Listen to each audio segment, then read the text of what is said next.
لیکن میں نے صرف وہ بتایا جو حدیث میں ہے، چند اپنے الفاظ شامل کیے۔ جب میرا نبی ذات میں ایسا حسین ہے، خاندان ایسا حسین ہے، تو زندگی حسین نہیں ہوگی، زندگی خوبصورت نہیں ہوگی۔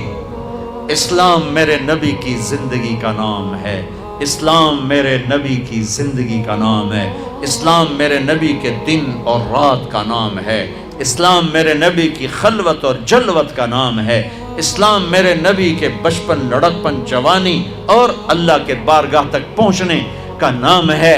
بھائیو، اس سے حسین تو کوئی چیز نہیں ہے۔ سیکھو، ہم نے سیکھا نہیں، ماں باپ سکھائیں، یہ سکھاتے نہیں۔ یہ تبلیغ کا کام صدیوں بعد ایک محنت ملی ہے، جو میرے نبی کی زندگی کو سیکھنے کی محنت ہے، فرقہ واریت کے زہر سے پاک ہے۔ آپ سے بھی ہاتھ جوڑ کے کہتا ہوں، رمضان آ رہا ہے، امت بن کے رمضان گزارنا، فرقہ بن کے نہ گزارنا، طبقات میں تقسیم ہو کے نہ گزارنا۔ اس امت کو توڑ کے رکھ دیا ہے فرقہ واریت نے، جلا کے رکھ دیا ہے فرقہ واریت کی آگ نے، ٹکڑے ٹکڑے کر کے رکھ دیا ہے فرقہ واریت نے، توڑ کے رکھ دیا ہے۔ ہاتھ جوڑتا ہوں اللہ کے واسطے، جو تمہارا عقیدہ ہے تمہیں مبارک ہو، میں تمہیں سلام کرتا ہوں، میں تمہاری عزت کرتا ہوں، میں تمہیں راستہ دیتا ہوں، مجھے بھی تو راستہ دیتا، مجھے بھی تو راستہ دیتا۔ میرے اللہ کی جنت بڑی وسیع ہے۔ آج ہر مکتب فکر والا یہ کہہ رہا ہے صرف ہم مسلمان ہیں، باقی سب جہنمی ہیں، باقی سب دوزخی ہیں۔ ایک نے کہا یہ جہنمی، اس نے کہا یہ جہنمی، اس نے کہا وہ جہنمی، اس نے کہا یہ جہنمی۔ اب ہر ایک کی نظر میں کوئی نہ کوئی کافر جہنمی بن گیا۔ ہن میں دسو بھئی اللہ جنت دا اچار پاؤنا ہے یا اللہ جنت نو سکنے پاؤنا ہے؟ اسے جاونا کہیں؟ کون جائے گا جنت میں؟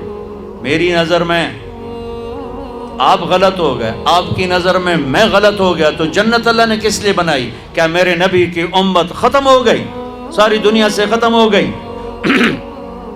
بھائیو، ہاتھ جوڑتا ہوں، اللہ رسول کا واسطہ دے، ان عورتوں کو بھی آپ کو بھی، اللہ کے واسطے امت بن کے چلو، امت بن کے چلو۔ رمضان کے فضائل سنو، امت کے فضائل سن لو مجھ سے۔ اللہ رسول کا واسطہ دیتا ہوں، جس پر تم لڑ رہے ہو ایک دوسرے پر کفر تک کے فتوے، اور اتنے بے گناہوں کا خون دھرتی پی گئی، کتنے معصوم بچوں کی آہوں نے عرش کو ہلا دیا، کتنی جوان بیٹیوں کی زندگی تاریک ہو گئی، کتنی بوڑھی ماؤں کے آسرے چھن گئے۔ کیا میرے نبی اس لیے آئے تھے؟ میرے نبی نے تو عبداللہ بن ابی جیسے کو سینے سے لگا کے رکھا۔ میرے نبی پانی پی رہے تھے، آپ کے ہاتھ میں پانی کا گلاس تھا، آپ آج پی رہے تھے۔ عبداللہ بن ابی کے بیٹے حضرت عبداللہ پکے صحابی کہنے کہ یا رسول اللہ، یہ تھوڑا سا پانی تو بچا دے، تھوڑا سا پانی بچا دے۔ آپ نے کہا کیا کرو گے؟ کہا اپنے باپ کو پلاتا ہوں، شاید اس کے اندر ایمان آ جائے۔ لے جاؤ۔ وہ لے گیا، کہا ابا یہ پانی پی لو۔ وہ کہنے لگا کیا ہے؟ کہا اللہ کے نبی کا بچا ہوا ہے، پی لے، شاید تیرے اندر ایمان آ جائے۔ اس نے کہا جاؤ کوئی پیشاب لے کے آؤ، وہ پیوں گا، یہ نہیں پیوں گا۔ انہوں نے واپس آ کر کہا یا رسول اللہ، یہ کمبخت منافق ہے، بیٹا کہہ رہا ہے، مجھے اجازت ہے میں اس کی گردن اڑا دوں۔ آپ نے کہا نہیں عبداللہ، تیرا باپ ہے، عزت کر۔ میں نہیں چاہتا لوگ کہیں محمد اپنے ساتھیوں کو قتل کرواتا ہے صلی اللہ علیہ وسلم، اور تم تو امت ہو، اللہ کا واسطہ دیتا ہوں، اس کے رسول کا واسطہ دیتا ہوں، امت بن کے رہو، امت بن کے رہو، امت بن کے رہو، فرقوں میں نہ بٹو، رہو اپنے مذہب، اپنے مسلک، مذہب ایک ہے اسلام، آگے مسلک مختلف ہیں، مسلک مختلف ہیں، ایک دوسرے کو گنجائش تو، اللہ کے واسطے گنجائش تو، اللہ کے واسطے گنجائش تو، اللہ کے واسطے گنجائش تو۔ میں علماء کے سامنے ہاتھ جوڑتا ہوں، امت کو امت بناؤ، امت کو فرقوں میں نہ بانٹو، ایسی باتیں مت کرو جس سے یہ نفرت کی آگ میں سلگنے لگیں اور ایک دوسرے کے گریبانوں تک ان کے ہاتھ چلے جائیں، اور مسجدوں پہ لڑائیاں، مسجدوں میں لڑائیاں، مسجدوں پہ قبضے۔ سفینہ ڈوب رہا ہے اور کشتی کے مسافر آپس میں لڑے جا رہے ہیں. او میرے بھائیو، کشتی کنارے لگا لو، پھر لڑنے کا شوق پورا کر لینا. یہ تو گرداب میں پھنسی امت ہے، اسے کسی کنارے تو لگنے دو، پھر تمہیں لڑنے کا شوق ہے تو لڑ لینا. نہ کرو، ایسا نہ کرو، ایسا نہ کرو. میرے نبی ایک خوبصورت زندگی لائے ہیں. کوئی رخ کس سے نے لیا، کوئی رخ کس سے نے لیا، کوئی پہلو کس سے نے لیا، کوئی پہلو کس سے نے لیا، لیکن اسی پر ہی کیا سے کیا ہو گیا ہے. تو میں یہ کہہ رہا تھا، بیچ میں بات آ گئی. ضروری ہے، میں ہر بیان میں کہتا ہوں، ہر بیان میں کہتا ہوں، آپ سے بھی کہتا ہوں، علماء کی قدر کرو. چاہے وہ فرقہ واریت کو بولیں، ان کی قدر کرو، ان کے سینے میں علم ہے، ان کی عزت کرو. ہاں، اکیلے میں ان کے پاؤں پڑھ کے کہو حضرت ہمیں کوئی اللہ رسول کی بات بتائیں، کوئی آپس میں جڑنے کی بات بتائیں، کوئی آپس میں جڑ کے چلنے کی بات بتائیں. ٹوٹ جانے سے، تسبیح کا دھاگا ٹوٹ جائے تو دانے تسبیح نہیں کہلاتے، اینٹیں بکھر جائیں تو وہ گھر نہیں کہلاتی. آپس میں جڑی ہوئی اینٹوں کا نام گھر ہے، بکھری ہوئی اینٹوں کو ملبہ کہا جاتا ہے. ملبہ، وہ ملبے کا ڈھیر ہے، وہ گھر نہیں. آج میرے نبی کی امت بکھرے ہوئے گروہ ہیں، ٹوٹے ہوئے موتی ہیں، فرقوں میں بٹے ہوئے، نفرتوں سے بھرے ہوئے. ایک آواز لگا رہا ہوں، پتہ نہیں دلوں تک پہنچے نہ پہنچے، لیکن احباب جمع ہے میر، حال دل کہہ لے، پھر التفات دل دوستاں رہے نہ رہے. میرے نبی کی خوبصورت زندگی ہے، جس کی ایک بنیاد، جو میں کہہ رہا ہوں، بنیاد کیا ہے؟ نماز. وہ 5 وقت فرض ہے. پہلی امتوں پر 2 فرض تھی، فجر 2 رکعت، عصر 2 رکعت، ختم. ہمارے اوپر 5 فرض ہیں. ان کی نمازوں میں قرآن کی تلاوت، ان کی کتاب کی تلاوت نہیں، ہماری نماز میں قرآن کی تلاوت. جتنا ابھی رمضان میں قرآن سنا جائے گا، قرآن سنا جائے گا. میں آ رہا تو راستے میں اشتہار تھے، 5 روزہ تراویح، 3 روزہ تراویح، 10 روزہ تراویح. ضرور کرو 3 دن میں. میں نے بھی سنا 3 دن میں قرآن، لیکن میں مسافر آدمی ہوں، میں ایک جگہ رہتا نہیں ہوں پہیے کی طرح، تو میں ایک مسجد میں تراویح نہیں پڑھ سکتا. اس لیے میں کیا کرتا ہوں کہ 10 دن میں سن لیتا ہوں، 15 دن میں سن لیتا ہوں، 3 دن میں بھی سنا، 5 دن میں بھی سنا، 6 دن میں بھی سنا، اور پھر اپنا سفر ہے جہاں تراویح ملی پڑھ لی. لیکن یہ میں کیا محسوس کر رہا ہوں کہ 3 دن پڑھ کے ہوں چھٹی کرو، موج ہو گئی، لے بھائی تراویحاں دی بھی چھٹی ہو گئی. تراویحوں کی چھٹی نہیں ہوئی، قرآن کی چھٹی ہو گئی. تو قرآن آپ نے سن لیا، ٹھیک ہے، مبارک ہو. آپ 5 دن میں سنیں، مبارک. 10 دن میں سنیں، مبارک. 3 دن میں سنیں، مبارک. لیکن پھر کہو جی ہوں تراویحاں بھی چھوڑ دے بھی ہے، یہ گھاٹے کا سودا ہے، یہ گھاٹے کا سودا ہے، یہ گھاٹے کا سودا ہے. کسی امت پہ ان کی کتاب پڑھنا فرض نہیں تھا نماز میں، ان کو یاد ہی نہیں ہوتی تھی. ہمیں قرآن یاد ہوتا ہے، ہمارا قاری پڑھتا ہے، ہم سنتے ہیں، پڑھتا ہے، ہم سنتے ہیں. حضرت عثمان رضی اللہ عنہ 1 رکعت میں پورا قرآن پڑھ کے رکوع کرتے تھے، 1 رکعت میں پورا قرآن پڑھ کے رکوع فرماتے تھے. لیکن ہم نے تو اللہ تعالیٰ سے ٹھیکہ کیا. ٹھیکہ نہیں ہوتا ٹھیکہ، ہم نے اللہ سے ٹھیکہ کیا کہ اسی صرف قل ہو اللہ پڑھنی، باقی سارا قرآن سڑ کو لے جا.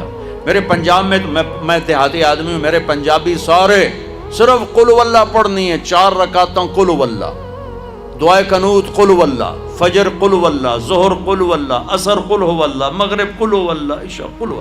باقی قرآن تو لے جا مولا سانو پتہ نہیں ہے کہ. تو کم از کم او بھائی آخری 10 صورتیں تو یاد کر لو، آخری 10 صورتیں تو یاد کر لو بھائی. 4 رکعت میں 4 صورتیں پڑھو. حضرت عثمان 1 رکعت میں پورا قرآن ختم فرمایا کرتے تھے. نماز ہماری بنیاد ہے.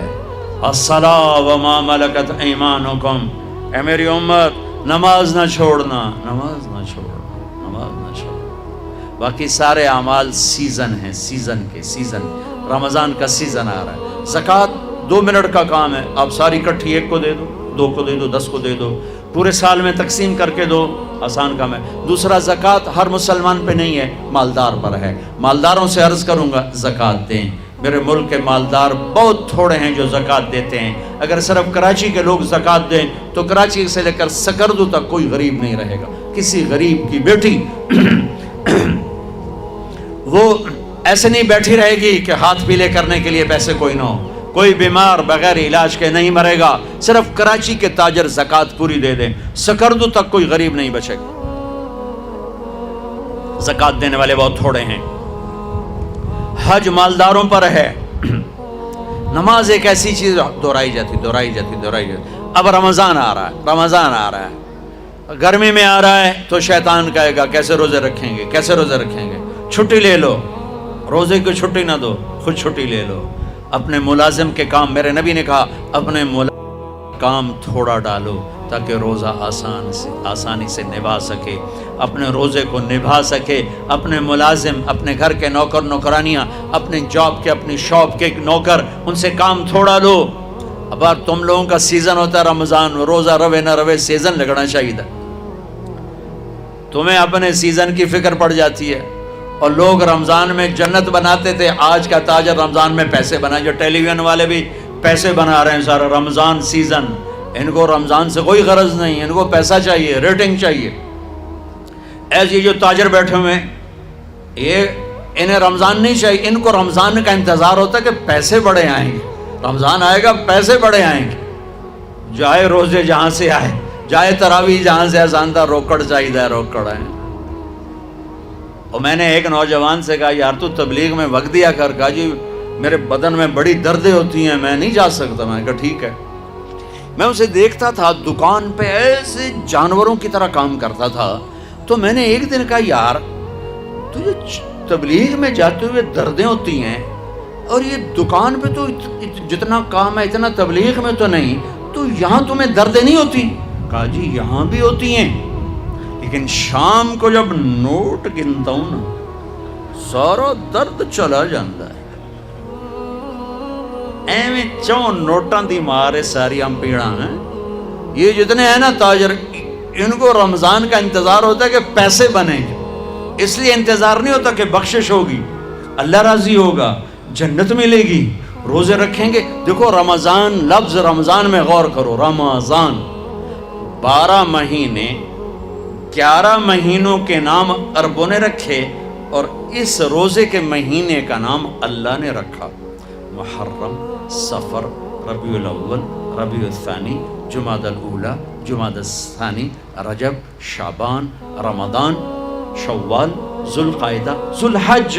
یہ 11 میں سے جو 12واں مہینہ ہے رمضان.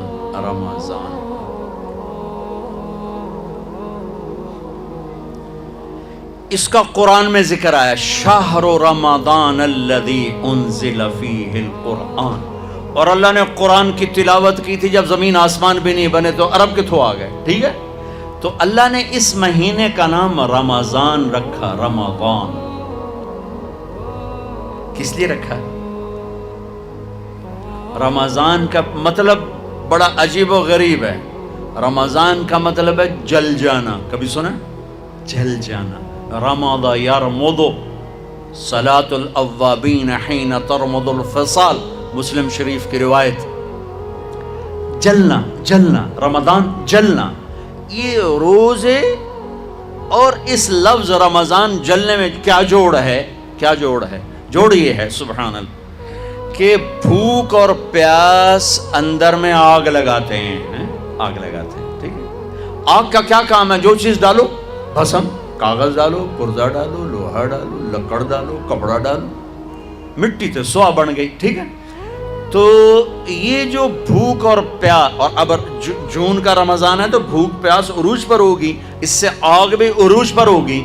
اس آگ میں جو میرے اندر جلتی ہے بھوک اور پیاس کی وجہ سے, اس میں اللہ کیا کرتا ہے؟ اس میں اللہ روزانہ پچھلے سال کے گناہ ڈالتا ہے اور جلاتا ہے. آگ جل رہی, گناہ ڈالو, جل گئے, ڈالو, جل گئے, ڈالو, جل گئے, ڈالو, جل گئے, ڈلتے گئے. آخری روزے پورے سال کے جتنے گناہ تھے سارے جلا کے اللہ اسے پاک صاف کر دیتے. چل میرا بندہ موج کر, پچھلے سب معاف. تو تو ہمارے سارے پکوڑے والوں کو شوق چڑھا ہوا رمضان آئے پکوڑے وکن گے، سموسے والے آندے پہ رمضان آوے سموسے وکن گے، جتیاں والے آندے پہ عید آوے جتیاں وکن گیاں۔ وہ کسی کو یہ شوق ہی نہیں کہ بخشش ہوگی، اللہ راضی ہوگا، جنت ملے گی، اللہ کی محبت میں بھوک لگے گی، اللہ کے عشق میں پیاس لگے گی۔ وہ بھوک اور پیاس کی جو تڑپ اور کسک ہے، پھر ہم ہاتھ اٹھا کے اللہ سے مانگیں گے، ہم کہیں گے یا اللہ، تو عرش کے دروازوں تک میری پکار جائے گی، ساتوں آسمان میری پکار سے گونج اٹھیں گے۔ مجھے یقین ہے کہ میرا اللہ کہتا ہے، میرا نبی فرماتے ہیں کہ اللہ رمضان میں سارے آسمان کے فرشتوں سے فرماتا ہے روزے رکھنے والوں کی دعا پر آمین کہو۔ عرش کے فرشتوں سے اللہ فرماتا ہے میری تسبیح چھوڑ دو، رمضان کے روزے رکھنے والوں کی دعا پر آمین کہو، آمین کہو۔ عرش فرش میں گونج اٹھتی ہیں میری دعائیں، میری صدائیں، میرے نوحے، میرے گریے ہلا دیتے ہیں۔ اگر بھوک پیاس میں مزے آ رہے ہوں کہ واہ یا اللہ تو نے کہا تھا نا، دیکھ میں بھوک سے بیٹھا ہوں۔ اس لیے افطار کے وقت دعا کیوں قبول ہے؟ افطار کے وقت کھانا سامنے ہے، پانی سامنے ہے، اور آواز کان لگے ہوئے ہیں سائرن کی آواز پر، تو اللہ کہتا ہے یہ فرشتہ، یہ میرے بندے، کھانا بھی سامنے ہے، پانی بھی سامنے، یہ کیوں نہیں کھا رہے، یہ کیوں نہیں پی رہے؟ بولو کہ یا اللہ تیری محبت، میری محبت، چلو تم گواہ رہو، میں نے معاف کیا، چل میرا بندہ مانگ، کھانے سے پہلے مانگ۔ وہ وقت مانگنے کا ہوتا ہے، پکوڑے کھانے کا نہیں ہوتا، سموسے دکھنے کا نہیں ہوتا۔ سموسے، پکوڑے، کچوریاں، 7 اپ، جام شیری، روح افزا، 500 چیزاں تو اندر پا لیندے ہو، سارے روزے دی تباہی پھیر کے رکھ دیتے۔ ایک مہینے کے لیے اوور آلنگ ہے، ٹیوننگ ہے، ٹیوننگ، تھوڑا کھاؤ، تھوڑا کھاؤ، تھوڑا کھاؤ، ٹھنڈے شربت مت پیو، ٹھنڈے شربت مت پیو افطاری کے وقت، بعد میں پینا تو پی لو، این افطاری کے وقت اپنے اوپر ظلم مت کرو۔ سارے دن کا انجن گرم ہے، ایک دم اس کے اوپر برف پھینکتے ہو، تھوڑی دیر صبر کر کے سادہ پانی پی لو، نماز پڑھ لو، پی لو، جام شیری پیو، 7 اپ پیو، جو مرضی پیو، ٹھنڈا پیو، گرم پیو، جو مرضی پیو، لیکن این روزے کے وقت بچو تلی ہوئی چیزوں سے، کراری چیزوں سے، مسالے دار چیزوں سے، ثقیل چیزوں سے بچو، ہلکا پھلکا رکھو پیٹ کو، ہلکا پھلکا، تاکہ روزے کا مقصد حاصل ہو کہ جسم پاک ہو، غلاظتوں سے، گندگیوں سے پاک ہو، صاف ہو۔ ہاں، اور اپنے دل کو بھی صاف۔ رمضان میں سب کی بخشش ہو جاتی، سب کی، 4 نہیں بخشے جاتے، 4 آدمی نہیں بخشے جاتے، 4 قسم کے مرد عورت، سب کی بخشش ہو جاتی، سب کی 4۔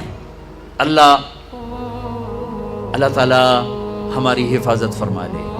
کسی بھائی میں یہ عیب ہے، ابھی سن کے توبہ کر لینا، شراب پینے والا، مستقل شراب پینے والا، رمضان میں بخشش دے، ماں باپ کا نافرمان، ماں باپ کا نافرمان، بخشش دے۔ ماں باپ کے نافرمان کے لیے تو میرے نبی نے کہا کہ اللہ ہر گناہ کی سزا موت کے بعد دے گا۔ ماں باپ کے نافرمان کو یہیں سے شروع کرے گا اور آگے تک لے کے جائے گا، یہاں بھی سزا دے گا اور آگے بھی سزا دے گا۔ صرف ایک گناہ دنیا میں ایسا ہے، کفر شرک کی سزا بھی موت کے بعد، زنا، شراب، جوے کی سزا، سود کی موت کے بعد ہے۔ ایک گناہ ماں باپ کی دل آزاری، دل دکھانا، اللہ یہاں سے یہ سزا شروع کرتا ہے اور آخر تک پہ چلاتا ہے اس کو۔ میرے نبی سے پوچھا گیا یا رسول اللہ قیامت کب آئے گی؟ آپ نے کہا اللہ کو پتہ ہے۔ کہ کوئی نشانی بتائیں؟ کہ جب ماؤں کو ذلیل کیا جائے گا قیامت آ جائے گی۔ ماں باپ کا نافرمان۔ تیسرا کون ہے؟ رشتہ داروں سے لڑنے والا، کبھی بھائی سے لڑا، کبھی بہن سے لڑا، کبھی خالہ سے، کبھی چاچے سے، کبھی مامے سے، کبھی تائے سے، کبھی پھوپھے سے، قریبی رشتوں سے لڑنے والا اور تعلق توڑنے والا، اس کی بخشش نہیں ہوگی۔ چوتھا کون ہے؟ کینہ رکھنے والا، کینہ، شحن، ایک ہوتا ہے بغض، ایک ہوتا ہے کینہ، شحن، بغض، شحن۔ بغض کیا ہے؟ بغض کیا ہے؟ کہ مجھے انصر بھائی سے نفرت ہے، یہ بغض ہے۔ اور کینہ کیا ہے؟ کہ میں ان کو نقصان پہنچانا چاہتا ہوں، نفرت کے ساتھ ان کی ٹانگیں کھینچنا چاہتا ہوں، اس کو کینہ کہتے ہیں۔ تو یہ 4 برائیاں معاف نہیں ہیں. ہاں کوئی توبہ کرے تو سب معاف ہوگا، سب معاف ہوگا، سب معاف ہوگا. تو اللہ نے ہمیں رمضان کا مہینہ دیا ہے. جہنم کے دروازے بند ہو جائیں گے، جنت کے دروازے کھل جائیں گے. فرض 70 فرض کے برابر ہو جائے گا، نفل فرضوں کے برابر ہو جائے گا. تراویح کے ہر سجدے پر 1500 نیکی لکھی جائے گی. ہر سجدے پر 1500 نیکی لکھی جائے گی. 20 رکعت 40 سجدے 60,000 روزانہ. یہ تمہارے کلب ایسا پٹھا جا نہ ہے کی نہ ہے مینوں حالی تھی نہیں سر لگی یہ تسی آ دیکھیو. چلو جڑا بھی نہ ہے ٹھیک. یہ بہت بڑا کلب مجھے نظر آیا. یہ یہاں باہر ایک چھوٹا سا پرچہ لگا دیں کہ جو یہاں آ کے تراویح پڑھے گا ہر سجدے پر اس کو 150 روپیہ دے. 150 چھوڑو 15 روپے دیے جائیں. ہر سجدے پہ 15 روپے دیا. ایتھے ویکھا جی لڑائیاں کیویں ہوندیاں. اے سارے پوترے دادیاں نو چاہتے لے آون گے، 2 نانیاں نو چاہتے نانی ٹر اج تراویح تینوں پڑھاون. دادے نانیاں نو پوچھدا کوئی نہیں، انہاں دی عید ہو جاونی. تسی ایسے اعلان کر کے لکھ دیو بھئی جڑا ایتھے آوے گا نا انہوں اسی فی سجدہ 15 روپے دیواں گے. ایتھے پھر چھوٹے ویکھے جے کیویں چل دے. او میرے نبی، او میرے نبی، او میرے محبوب، او میرے پیارے اور میرے اللہ کے پیارے دلارے راج دلارے. وہ کہہ رہے ہیں او میری امت 1 گھنٹہ لگا لو، 1 گھنٹہ 40 سجدے، ہر سجدے پہ 1500 نیکی، 60,000 نیکیاں. اور ہر سجدے پر جنت میں ایک سرخ یاقوت کا محل، اور ہر سجدے پر جنت میں ایک درخت جس کے نیچے 100 سال گھوڑا دوڑ سکتا ہے. اتنے تھوڑے وقت میں اتنی کمائی. اب 8 تراویح پڑھ کے آدھی مسجد خالی جا رہے. کتھے جا رہے ہو؟ کی کرن جا رہے ہو؟ کوئی کام نہیں. 8 پڑھ کے جوتا اٹھا کے جا رہے ہیں. اے بھائی پڑھ دو، سال کے بعد آیا ہے موقع اللہ سے لینے کا. اور ہر سجدے پر یہ کچھ اللہ دے رہا ہے. اور پھر جب آخری رات ہوتی تو اللہ فرماتے ہیں میرے فرشتوں، میرے بندوں کی رات کی تراویح اور دن کا روزہ، اس کے بدلے میں نے ان کے پچھلے سارے گناہ معاف کر دیے. اور آسمان پہ ایک فرشتہ اعلان کرتا ہے یا باغ الخیر ابشر و اقبل، اے بھلائی کے چاہنے والے آگے بڑھ خوشخبری ہو، اور اے برائی کے کرنے والے بس کر اور واپس ہو. اور اللہ کا عرش مستقل پہلے آسمان پہ آ جاتا ہے. عرفات کے دن صرف عرفہ کے دن پہلے آسمان پر، لیکن رمضان میں پورا رمضان عرش پہلے آسمان پر. اور میرے اللہ کا اعلان ہے کوئی بخشش چاہنے والا، ہے کوئی توبہ کرنے والا، ہے کوئی رزق لینے والا، ہے کوئی سوال کرنے والا، ہے کوئی دنیا اور آخرت کی حاجت لینے والا، ہے کوئی مانگنے والا. ہر وقت اللہ کی طرف سے اعلان ہوتا ہے اس مہینے کو بناؤ، دنیا کماؤ، حلال کمانا. کوئی میں تو ویسے مذاقن کہہ رہا ہوں، ہر ایک دنیا کمانا کوئی منع تھوڑا ہی، حلال کمانا کوئی منع تھوڑا ہی ہے. لیکن ایسی کمائی میں نہ لگو کہ روزے پہ زد پڑے، تراویح پہ زد پڑے، تلاوت پہ زد پڑے. میرے نبی پاک صلی اللہ تعالی علیہ وسلم رمضان میں قرآن کی تلاوت بڑھا دیتے تھے. قرآن رمضان کا سب سے بڑا وظیفہ، جی کوئی وظیفہ دسو، کوئی وظیفہ دسو. لوگ پوچھتے ہیں جی رمضان کا کوئی خاص وظیفہ بتا رہا ہوں. رمضان کا خاص وظیفہ قرآن کی تلاوت. رمضان کا خاص وظیفہ قرآن کی تلاوت، قرآن کی تلاوت، قرآن کی تلاوت. جتنا پڑھ سکتے ہو پڑھتے جاؤ، پڑھتے جاؤ، پڑھتے جاؤ، پڑھتے جاؤ. میرا ایک ساتھی ہے مولوی ثناء اللہ، وہ ایک دن میں پورا قرآن ختم کرتا ہے. ایک دن میں پورا قرآن، ایک دن میں پورا قرآن. پورے رمضان میں 30 قرآن ختم کر دیتے. سوائے اس کے بیمار ہو جائے تو کوئی بیمار ہو جائے تو 10 پارے، ورنہ پورا قرآن رمضان، قرآن پورا قرآن. تو چلو ہم پورا قرآن نہیں پڑھتے، کچھ تو پڑھو. سارے سال نہیں پڑھا، کچھ تو پڑھو. رمضان کا وظیفہ قرآن کی تلاوت، رمضان کی تسبیح قرآن کی تلاوت. رمضان کی خدمت، روزے افطار کرواؤ، سحری کھلاؤ، افطاری کراؤ، غریبوں کو مدد کرو، زکوٰۃ دو، اپنے مزدوروں سے کام تھوڑا لو، گھر کے نوکروں سے کام تھوڑا لو. اور رمضان کی سب سے بڑی بات، آپس میں بغض سے دل صاف کرو. لڑے ہوئے ہو رمضان آنے سے پہلے جیسے لوگ حج پر جانے سے پہلے نہیں فون کرتے ہیں، صلح کرتے ہیں، اتنا ہی ضروری ہے رمضان سے پہلے میں دل صاف کر لوں، میں معاف کر دوں، میں معافی مانگ لوں. زیادتی کی ہے تو معافی مانگ لوں، کوئی معافی مانگنے آیا تو معاف کر دوں. میرا دل صاف ہو، کسی سے بغض نہ ہو، کسی سے کینہ نہ ہو، کسی کا حسد نہ ہو، کسی سے رنجش نہ ہو. دل صاف کرو. صاف دل اللہ کا عرش بن جاتا ہے، اللہ کا عرش بن جاتا ہے، اللہ کا عرش بن جاتا ہے. یہ رمضان کی تیاری بتا رہا ہوں. ایک دوسرے کو معاف کرو، جس سے لڑے ہوئے معاف کر دو، زیادتی کرنے والے کو معاف کر دو. میرے نبی کا فرمان ہے تصل من قطعک وتعطی من حرمک وتعفو عن من ظلمک. جو توڑے اس سے جوڑ، جو نہ دے اسے دو، جو زیادتی کرے اسے معاف کرو. یا رسول اللہ یہ تو بڑا مشکل کام ہے. میں ایسے ہی ایک سوال اٹھا رہا ہوں، یا رسول اللہ یہ تو بڑا مشکل کام ہے. تو میرے نبی فرما رہے ہیں تو میری ضمانت ہے، میں گارنٹر، میں ضامن. تم اپنے اخلاق اچھے کرو، میں تمہیں جنت الفردوس میں گھر لے کر دوں گا.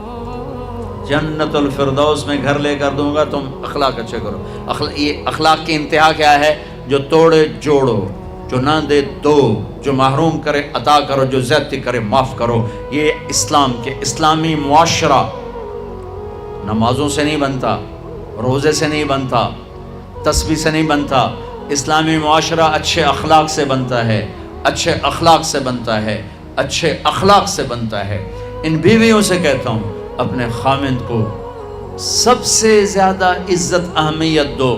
شادی کے بعد ماں باپ کا حق پیچھے، بہن بھائیوں کا حق پیچھے، حتیٰ کہ اولاد کا حق بھی پیچھے ہے، اور خامند کا حق پہلے ہے. بہت سی عورتیں اپنی نادانی کی وجہ سے ماں باپ کے پیچھے لگ کر اپنے خامند کو چھوڑ دیتی ہیں، خامند کو ذلیل کر دیتی ہیں. اپنے بچے کے پیچھے لگ کے اپنے بچوں کی وجہ سے اپنے خامند کو بے عزت کرتی ہیں. بہت سے باپ اپنے بچوں کی وجہ سے بیوی کو بے عزت کرتے ہیں، یا اپنے ماں باپ کی وجہ سے بیوی کو بے عزت کرتے ہیں. یہ سب بے اعتدالیاں میرے معاشرے میں ہیں. اللہ کا واسطہ دیتا ہوں ایک دوسرے کو عزت دو، رشتوں کو عزت دو. ہر ایک کا اپنا مقام ہے، ہر ایک کو اپنے مقام پر رکھو. ماں باپ کی وجہ سے بیوی کو بے عزت نہ کرو، بیوی کی وجہ سے ماں باپ کو بے عزت نہ کرو، بیوی اپنے ماں باپ کی وجہ سے خامند کو بے عزت نہ کرے. یہ وہ رشتہ ہے جس میں اولاد بھی نہیں داخل ہو سکتی. اولاد کو بھی پیچھے کیا گیا ہے خامند اور بیوی کے رشتے میں. اور یہ وہ رشتہ ہے جس سے میرے اللہ نے اپنی نشانیوں میں سے ایک نشانی بتایا ہے. ایک نشانی من آیاتہ ان خلقکم من تراب. میں ٹپس پڑھتا ہوں آیات کے، ساری آیت نہیں. میری بہت بڑی نشانی تو میں مٹی سے بنایا. واقعی نشانی ہے نا بھائی؟ ارے بولو. من آیاتہ خلق السماوات والارض. میں نے ایک آیت چھوڑ دی، بعد میں پڑھوں گا. میری بہت بڑی نشانی زمین آسمان کا بننا. واقعی بہت بڑی نشانی. من آیاتہ منامکم باللیل والنہار. میری بہت بڑی نشانی تمہارا سو جانا اٹھنا. واقعی بہت بڑی نشانی. من آیاتہ یریکم البرق خوفا وطمعا. میری بہت بڑی نشانی بادل، بجلی، گرج، بارش. واقعی. من آیاتہ ان تقوم السماء والارض بامرہ. میری بہت بڑی نشانی زمین آسمان کھڑے ہوئے ہیں. من آیاتہ ان یرسل الریاح مبشرات. میری بہت بڑی نشانی کہ گرم ہوائیں ایک دم ٹھنڈی ہو کر بادل لے کر آتی. اب میں وہ آیت پڑھتا ہوں جو میں نے چھوڑ دی تھی، اور جو شاید آپ نے اس اینگل سے کبھی سوچا نہ ہو کہ اللہ کس چیز کو اپنی نشانی کہہ رہا ہے اور کتنی بڑی بڑی نشانیوں میں اس کو لا رہا ہے. میری بہت بڑی نشانی مٹی سے بنایا. میری بہت بڑی نشانی زمین آسمان بنایا. میری بہت بڑی نشانی جاگنے سونے کا سلسلہ بنایا. میری بہت بڑی نشانی بارش، بجلی، گرج، چمک. میری بہت بڑی نشانی زمین آسمان کا تھمے رہنا. میری بہت بڑی نشانی ہواؤں کا بادل لانا. اب سنو. من آیاتہ ان خلق لکم من انفسکم ازواجا لتسکنوا الیہا وجعل بینکم مودۃ ورحمہ ان فی ذلک لآیات لقوم یتفکرون. اللہ اکبر. صرف یہاں یتفکرون کا لفظ اللہ لے کر آئیں کہ غور کرو گے تو پتہ چلے گا نشانی کیا.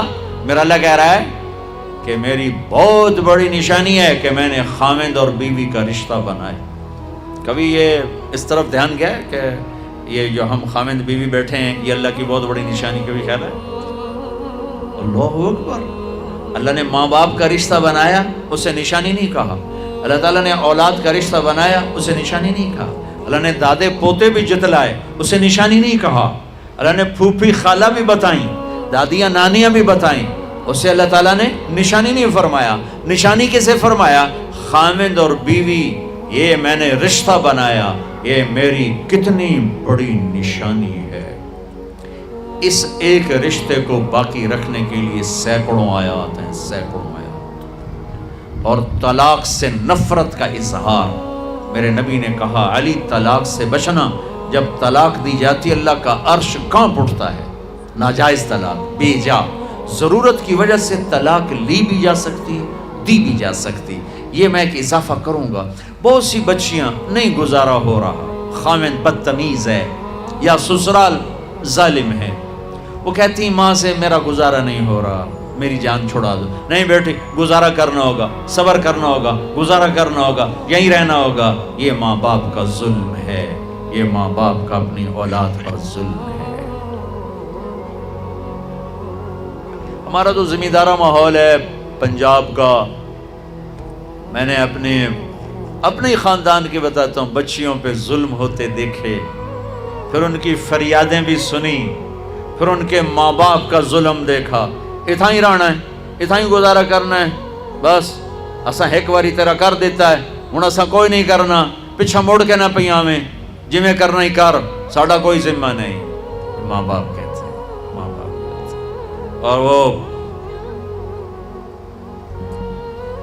ماہی بے آب، مچھلی پانی کے بغیر تڑپتی ہے، اس طرح اس کا دن اور رات ہے۔ زندہ کی کھال کھچ رہی ہے، اس طرح اس کا دن اور رات ہے۔ اور ماں باپ کا جبر، گزارا کرنا ہے، گزارا کرنا، تینو بعد کون تیرا رشتہ کتھوں آوے گا، تیری شادی کتھوں کریں گے؟ ابھی تو اس کو ذبح ہونے سے بچا لو، کل تو اللہ نے ہمیں اس کا مکلف ہی نہیں کیا کہ کل کیا ہوگا، کل کو آنے تو دو، پتہ نہیں کل کا دن ہے بھی نہیں کہ ہمارے مقدر میں یا نہیں۔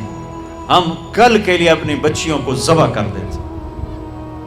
میں نے ان کو تڑپتے دیکھا۔ میں صرف اپنی فیملی کی بات اوروں کی فیملیوں کی بات جہاں جہاں تعلقات، کہیں رشتہ قریب کا ہے، لڑکی بدتمیز ہے، بچہ شریف ہے، وہ کہتا ابا جی میں طلاق دینا چاہتا ہوں، میرا اس سے گزارا نہیں ہے، زبان شدید ہے۔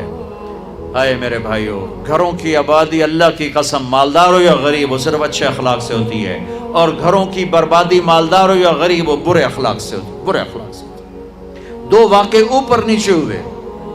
ایک خاتون ملی، مجھے تعارف کرایا گا کہ ایک خاتون آ رہی ہیں، ان کے خاوند کھربوں پتی ہیں، کھربوں پتی، ٹھیک ہے جی آؤ۔ اس خاتون نے آتے ہی رونا شروع کر دیا، مولانا لوگ مجھے خوش قسمت سمجھتے ہیں کہ میں بہت بڑے مالدار کی بیگم ہوں، میرا دل زخمی ہے، میرے خاوند کا سلوک اچھا نہیں، میں دولت کو آگ لگاؤں، یہ ہیرے کے سیٹ کو میں کیا کروں جب اس کا سلوک ہی میرے ساتھ اچھا نہیں۔ چند دن کے بعد ایک نوجوان ملا، مولانا میں اپنی زندگی سے تنگ ہوں، میری بیوی انتہائی بدتمیز ہے، انتہائی زبان دراز ہے، میں اپنی زندگی سے تنگ آ چکا ہوں، 3 بچے ہو چکے ہیں، طلاق دے نہیں سکتا، میں کیا کروں؟ یہ روزمرہ کے واقعات ہیں۔ تو ضرورت کے لیے طلاق دی جا سکتی ہے، لی جا سکتی ہے، نہ عیب ہے نہ تانا ہے، نہ ذلت ہے نہ کوئی داغ ہے۔ لیکن ابھی فیصل آباد سے ایک بچی ملی، اس کی بچی گود میں، طلاق کیوں ہو گئی؟ کہا سسرال نے کہا بچی کیوں پیدا ہوئی ہے، گھر واپس جاؤ، طلاق دے دی۔ بچی پیدا ہونے پہ طلاق دے دی۔ پچھلے ہفتے ملا ہوں، پچھلے ہفتے، کیا قصور ہے جی، بچی پیدا ہوئی طلاق دے دی۔ اور یہ 3 دن پہلے اسلام آباد میں خاتون ملی کہ سسرال نے گھر سے نکال دیا، کیوں؟ 3 بچیاں گھر سے نکال دی، 3 بچیاں پیدا ہونے پر گھر سے نکال دیا۔ یہ بھی اسی دیس کی کہانی ہے، یہ بھی اسی دیس کی دکھ بھری داستان ہے۔ ظلم صرف وہ نہیں جو بھتہ کی پرچیاں آ رہی ہیں اور جو دہشت گردی ہو رہی ہے، یہ جیسے وہ بہت بڑا ظلم ہے، ایسے یہ بھی بہت بڑا ظلم ہے کہ کہیں بچیاں ذبح ہو رہی ہیں، کہیں بچے ذبح ہو رہے ہیں۔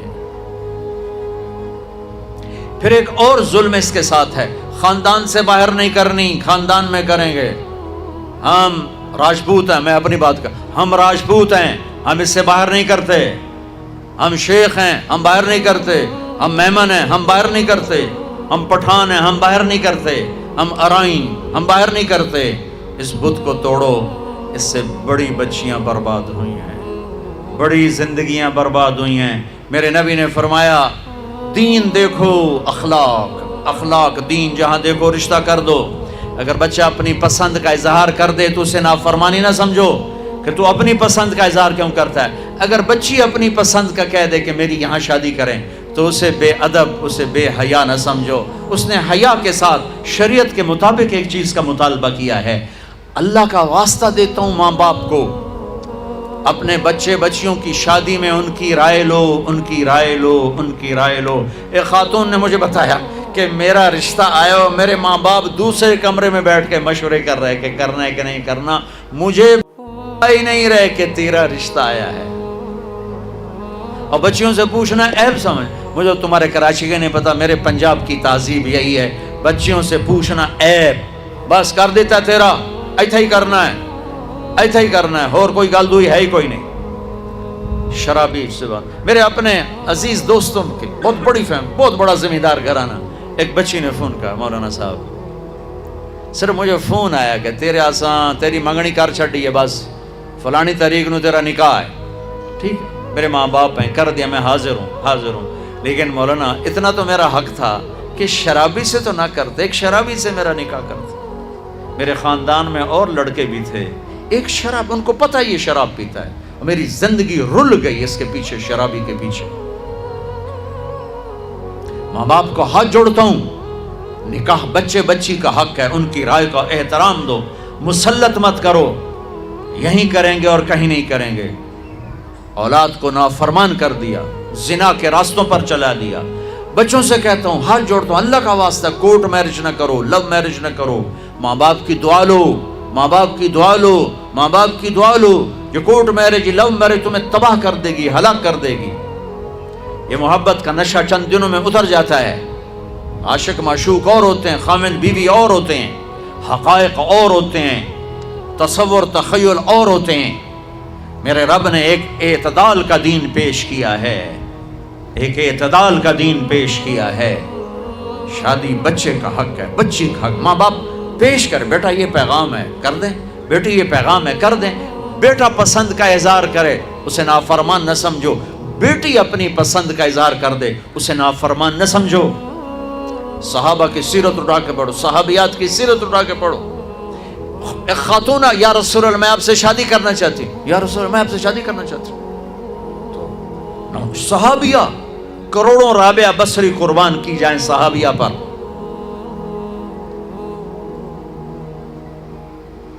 ہاں، میرے نبی نے خاندان کا بت توڑا، اپنی قوم میں شادی کی. حضرت عائشہ قریش، حضرت حفصہ قریش، حضرت سودا قریش، ام حبیبہ قریش. ام حبیبہ دشمن خاندان سے، بنو امیہ، ابو سفیان کی بیٹی، ابو سفیان دشمن، اس کے گھر شادی کی. اس بت کو توڑا ہے. پھر قریش سے باہر نکلے عرب، میمونہ رضی اللہ تعالیٰ، ہلالیہ، جویریہ رضی اللہ تعالیٰ، بنو مستلق، زینب بنت جہش قریش، زینب بنت خزیمہ قریش، ام سلمہ قریش. باہر نکلے. زینب میمونہ ہلالیہ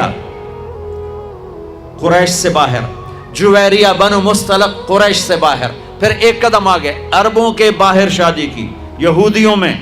حضرت صفیہ، یہود، بنو قریظہ. آپ جانتے تھے کہ میری امت یہ بت کھڑے کرے گی، یہ بت کھڑے کرے گی. بچیاں بوڑھی ہو جائیں گی، کہیں گی بس راجپوت ملے گا تو کریں گے، نہیں تو نہیں. میمن ملے گا تو کریں گے، نہیں تو نہیں. شیخ ملے گا تو کریں گے، نہیں تو نہیں. یہ پتہ نہیں کتھوں آ گئے جٹ بٹ ناٹ، کتھوں کٹھے ہو گئے. قومیں تو پہچان کے لیے ہیں، نہ کہ ان دیواروں کو کھڑا کرنے کے لیے. پھر اپنی بچیوں کو سنو، میرے نبی نے حضرت زینب کا رشتہ کیا، ابو العاص بنو امیہ، دشمن خاندان، حضرت رقیہ، حضرت عثمان بنو امیہ، حضرت ام کلثوم، حضرت عثمان بنو امیہ، مخالف دھڑے میں حضرت عثمان اپنا دھڑا چھوڑ کے آ گئے، لیکن پیچھے نسبت تو بنو امیہ ہے۔ ایک بچی فاطمہ اپنے گھر میں دی علی کو، اور وہ بھی کیسے دی؟ ایک حدیث سنو، میرے نبی نے فرمایا ما تزوجت وما زوجت الا بوحی من السماء نزل به جبریل، میں نے جہاں شادی کی، میں نے جہاں بیٹی دی، پہلے آسمان سے جبریل آیا، حکم سنایا، پھر میں نے قدم اٹھایا، ٹھیک ہو گیا؟ ٹھیک ہے۔ اب حضرت علی رشتہ لے کر آئے، رشتے کا پیغام لے کر آئے، اور آ کر چپ کر کے بیٹھ گئے۔ آپ نے فرمایا، آپ کو تو پتا تھا علی کیوں آئے بیٹھے ہیں، آپ نے کہا علی کیسے آئے؟ چپ، شرم کی وجہ سے۔ 21 سال عمر تھی حضرت فاطمہ کی، 15.5 سال۔ پھر آپ نے خود کہا علی فاطمہ کے رشتے کے لیے آئے ہو؟ جی۔ تو آپ نے کہا انشاء، اور یہ کہہ کر اٹھ گئے۔ تو حضرت علی بڑے پریشان سے اٹھے اور باہر آ گئے۔ باہر صحابہ انتظار کر رہے تھے کہ کیا بنتا ہے۔ صحابہ نے پوچھا کیا ہوا؟ کہا انکار۔ کہیں انکار؟ وہ کیسے؟ کہا کچھ بھی نہیں بولے۔ تو عبد الرحمن بن عوف کہنے کے کچھ تو بولے ہوں گے۔ کہا انشاءاللہ کہا تھا۔ کہا تو ہو گیا۔ کہا وہ کیسے؟ کہا نبی کا انشاءاللہ ہاں ہوتا ہے۔ اچھا اب یہ انشاءاللہ کیوں کہا؟ یہ کیوں نہیں کہا کہ ہاں ہو گیا؟ آسمان سے وحی آ چکی ہے، جبریل آ چکا ہے کہ فاطمہ علی کے لیے ہے، یہ جوڑا طے ہو چکا ہے، پھر ہاں کیوں نہیں کی؟ ارے آپ کو سمجھانے بتانے کے لیے۔ سنو میں کیا فریاد کر رہا ہوں، صرف عبادات کا نام اسلام نہیں ہے، یہ سب اسلام بیان کر رہا ہوں۔ میرے نبی گھر آئے، فاطمہ جیسی جنت کی شہزادی کو بلایا، بیٹی فاطمہ علی کا رشتہ آیا ہے، ہاں کر دوں؟ کیا وحی کے آنے کے بعد بھی پوچھنے کی ضرورت تھی؟ جب اللہ کہہ چکے ہیں کہ فاطمہ علی کے لیے ہیں، اور آسمان سے جبریل آ چکے ہیں کہ یہ رشتہ آسمانوں پہ طے ہو چکا ہے، پھر یہ کیوں کہا فاطمہ بیٹی علی کا رشتہ آیا ہے، ہاں کر دوں؟ یہ کراچی والوں کو سکھانے کے لیے، قیامت تک کی امت کو سکھانے کے لیے کہ بیٹیوں سے پوچھا جاتا ہے کہ یہ شادی بیٹی کا حق ہے، یہ نکاح بیٹے کا حق ہے۔ یہ ایجاب قبول ماں باپ کرتے ہیں یا لڑکا لڑکی کرتے ہیں؟ اور ایجاب قبول کے بغیر نکاح ہو سکتا ہے؟ میرے ایک دوست ہیں چودھری رفاقت منڈی باؤدین، ان کے گاؤں کا ایک بچہ چھوٹی عمر میں بسوں پہ وہ نوکری پہ لگ گیا، وہ کنڈکٹر بن گیا، کلینر کنڈکٹر۔ وہ ساری زندگی اس میں گزر گئی، استاد جی آن دے، استاد جی جان دے، استاد جی کٹ لو، استاد جی آگے چلو، استاد جی پیچھے چلو۔ اس کی شادی ہونے لگی، یہ میں لطیفہ نہیں سنا رہا ہوں، صحیح واقعہ سنا رہا ہوں، منڈی باؤدین۔ اچھا مولوی صاحب آخیا ہاں بھائی پترا فلانے دی دھی تے اے او دا ناں تے اے او دا پیو تے اتنا مار میں تینوں دتی تو قبول کیتی؟ وہ آخر لگا جی آن دے ہو۔ تو اس کے بھائی نے اس کو کون نہیں ماری، کہندا جی جان دے ہو۔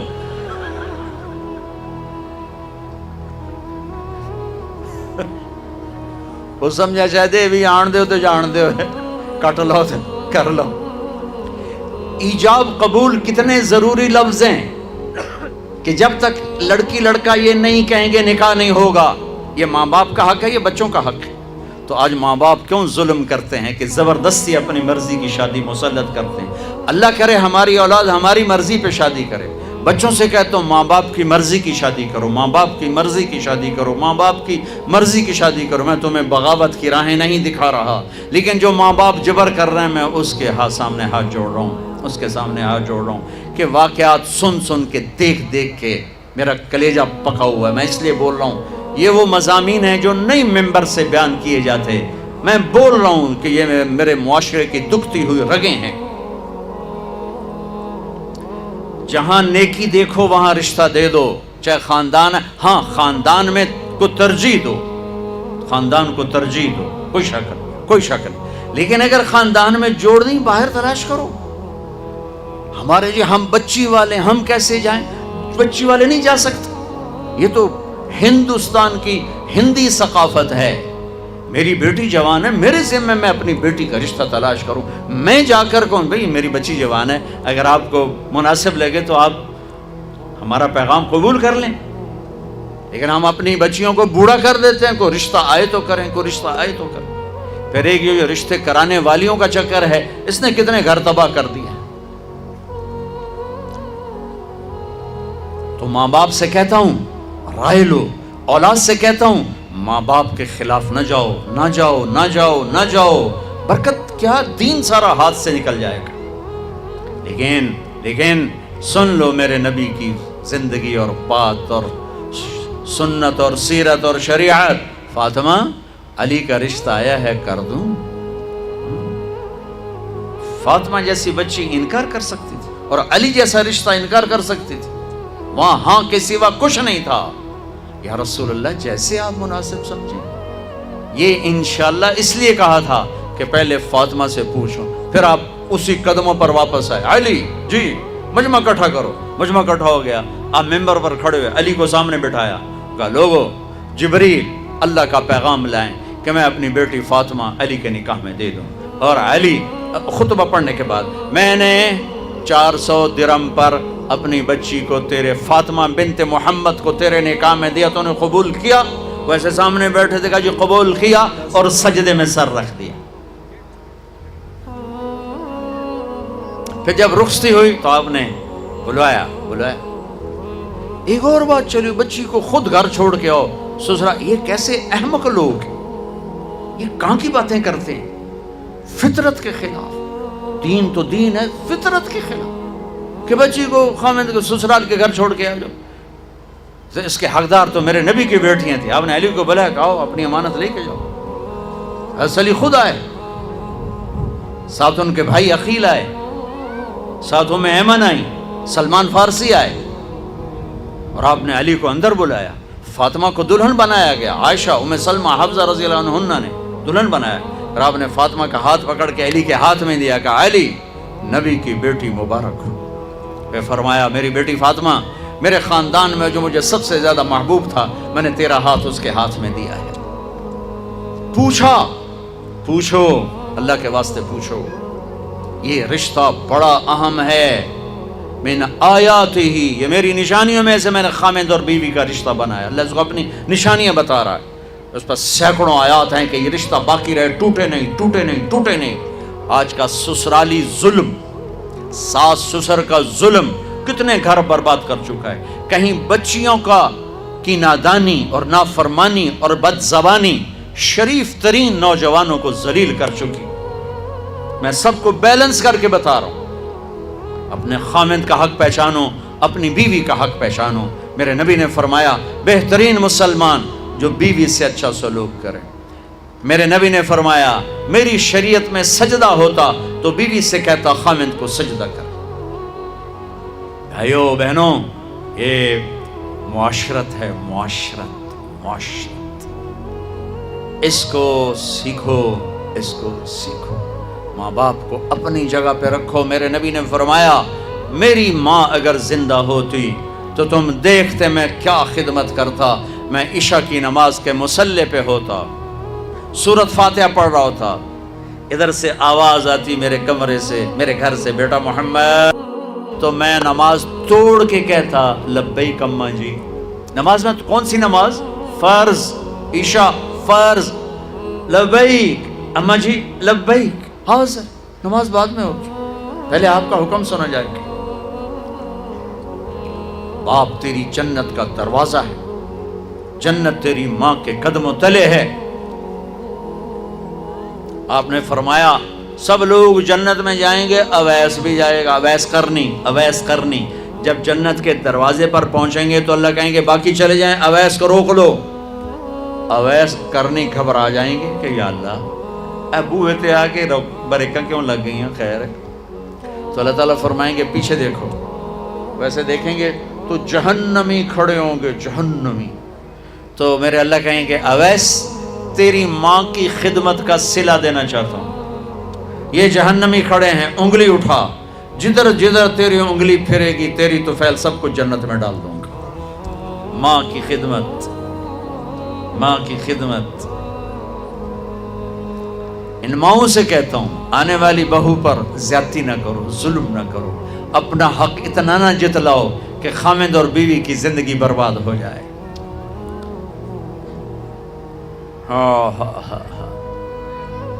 اور سنو، آپ نے حضرت عمر سے کہا عمر تیرے زمانے میں ایک شخص آئے گا اویس بن عامر من مراد من قرن، اویس بن عامر مراد قبیلہ اور قرن اس کی شاخ ہوگی، یمن سے آئے گا، رنگ کا کالا، قد کا درمیانہ، اسے پھل بیری برس کی بیماری ہوئی تھی، اب ٹھیک ہو گیا ہے، ایک سفید نشان باقی ہے۔ جب وہ آئے تو اس سے تم نے اور علی نے دعا کرا، تم نے اور علی نے، علی اور عمر تم نے اس اویس سے دعا کرانی ہے۔ یا رسول اللہ ہیں وہ کیوں؟ کہ اس لیے کہ اس نے ماں کو راضی کر کے وہ مقام پایا ہے، جب ہاتھ اٹھاتا ہے تو اللہ اس کے ہاتھ خالی نہیں لوٹاتا۔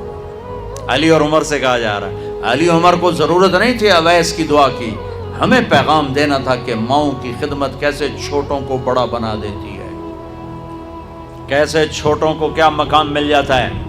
حضرت عمر رضی اللہ عنہ جب خلیفہ بنے ہر سال حج کرتے تھے، ہر سال اویس کوئی نہیں ملا، تو ایک سال انہوں نے سارے حاجی اکٹھے کر لیے، سامنے کھڑے کر، ہاں بھائی سب کھڑے ہو جاؤ، کھڑے ہو، اچھا بھائی یمن والے کھڑے رہو باقی بیٹھ جاؤ، تو ایک بہت بڑا مجمع کھڑا تھا، اچھا بھائی مراد والے کھڑے رہو باقی بیٹھ جاؤ، تو چند لوگ رہ گئے، اچھا بھائی کرن والے کھڑے رہو باقی بیٹھ جاؤ، تو ایک آدمی باقی بچا، ایک کہ تم کرنی مراد جی میں اویس کرنی کے گاؤں گیا ہوں اور ان کے قبیلے سے بھی لوگوں سے ملاقات کی ہے، جہاں وہ پیدا ہوئے وہاں بھی گیا ہوں۔ ارے بھائی اویس کو جانتے ہو؟ جی میرا بھتیجا ہے، بھائی کا بیٹا ہے، پر وہ ہمیں تھوڑا جا ہلے ہے، پاگل جا ہے، تجھے ہوتا کیوں پوچھتے ہو؟ وہ کہنے کہ پاگل تو نظر آتا ہے، وہ نہیں۔ کہاں ہے؟ حج پر ہے؟ جی ہے۔ کدھر ہے؟ کہا جی وہ اونٹ شرانے عرفات۔ آپ نے حضرت علی کو لیا، دوڑ لگا دی عرفات، وہاں پہنچے تو دیکھا اویس ایک کیکر کے نیچے نماز پڑھ رہا ہے اور اونٹ چل رہا ہے، یہ دونوں حضرات ایسے قریب آ کے بیٹھ گئے، انہوں نے محسوس کیا دو آدمی آ گئے، نماز مختصر سلام پھیرا، تو حضرت عمر نے پوچھا کون ہو؟ کہا مزدور ہوں۔ مزدور؟ کہا تیرا نام کیا ہے؟ کہا اللہ کا بندہ۔ تو انہوں نے کہا ہم سارے ہی اللہ کے بندے ہیں، تیری ماں نے تیرا نام کیا رکھا ہے؟ کہا آپ کو کیا تکلیف، کیوں پوچھ رہے ہو؟ وہ تو جانتا نہیں تھا عمر اور علی، وہ تو پہلی دفعہ حج پہ آئے تھے۔ کہا آپ کو کیا تکلیف ہے، آپ کون ہیں؟ تو حضرت علی نے کہا یہ عمر بن خطاب امیر المومنین، میں علی بن ابی طالب۔ پھر وہ ہل گئے، کہا یہ میں معافی چاہتا ہوں، میں تو آپ کو جانتا نہیں تھا، میں تو پہلی دفعہ حج پہ ہوں۔ حضرت عمر نے فرمایا ہاتھ اٹھا، کس لیے؟ دعا کر۔ کہا میں آپ کے لیے؟ کہا ہاں تو ہمارے لیے۔ کہا وہ کس لیے؟ وہ اس لیے کہ ہمارے نبی نے فرمایا تھا کہ اویس نے ماں کو راضی کر کے وہ مقام پایا ہے کہ جب ہاتھ اٹھاتا ہے تو خالی نہیں لوٹتے۔ آپ کی مائیں زندہ ہیں تو یہ کام کر لو، مر گئی ہیں تو ان کی قبروں پہ جایا کرو، وہاں بیٹھ کے قرآن پڑھا کرو، ان کے لیے ایصال ثواب کرو، صدقہ کرو، خیرات کرو، زندہ ہیں ان کے پاؤں دھو کے پیو۔ ہاں ماں باپ زیادتی کریں تو پھر خدمت ضرور کرو، ساتھ مت دو، ساتھ مت دو۔ ہر رشتے کو اپنی جگہ پہ رکھنا، یہ میرے نبی کا دین ہے، یہ میرے نبی کا دین ہے۔ اولاد کو ٹائم دو، آج کے لوگ بچوں کو ٹائم نہیں دے رہے، آج کی مائیں بچوں کو ٹائم، ماؤں کو بھی جاب کی سوجی ہوئی ہے اور باپ کو تو ہے ہی باہر کا کام، تو بچے پارٹ ٹائم میں آ گئے ہیں، فل ٹائم جاب نہیں رہے۔ ماں کی فل ٹائم جاب ہے بچہ، باپ کی فل ٹائم جاب ہے بچہ۔ اپنی اولاد کو محبت دینا۔ 7 سال تک میرے نبی فرماتے ہیں نماز بھی نہ کہو، 7 سال کی عمر میں نماز کہو۔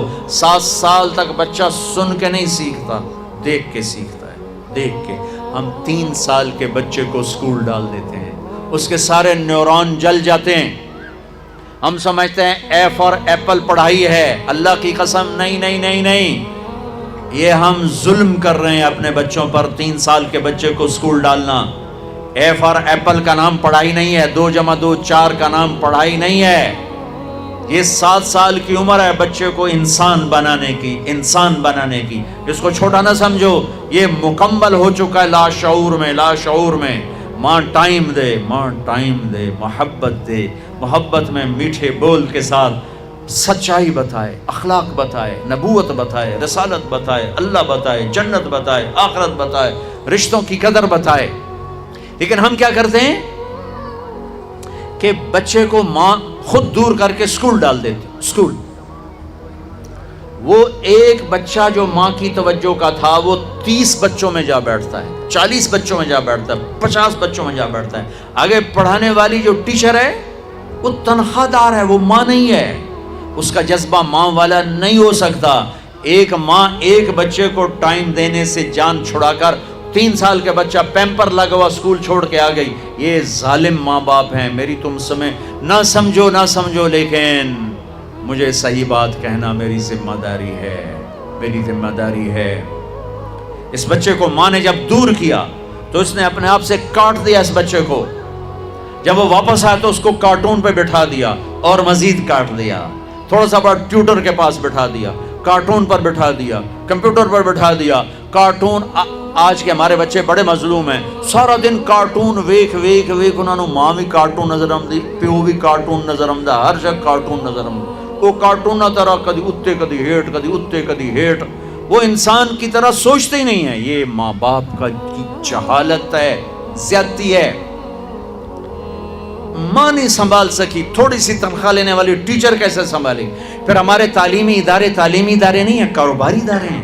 ہمارے میڈیکل ہاسپٹل وہ مریضوں کا علاج نہیں ہے، وہ کاروباری ادارے ہیں. وہاں مریض ایز اے کسٹمر ڈیل ہوتا ہے. ہمارے معصوم بچے ایز اے کسٹمر ڈیل ہوتے ہیں.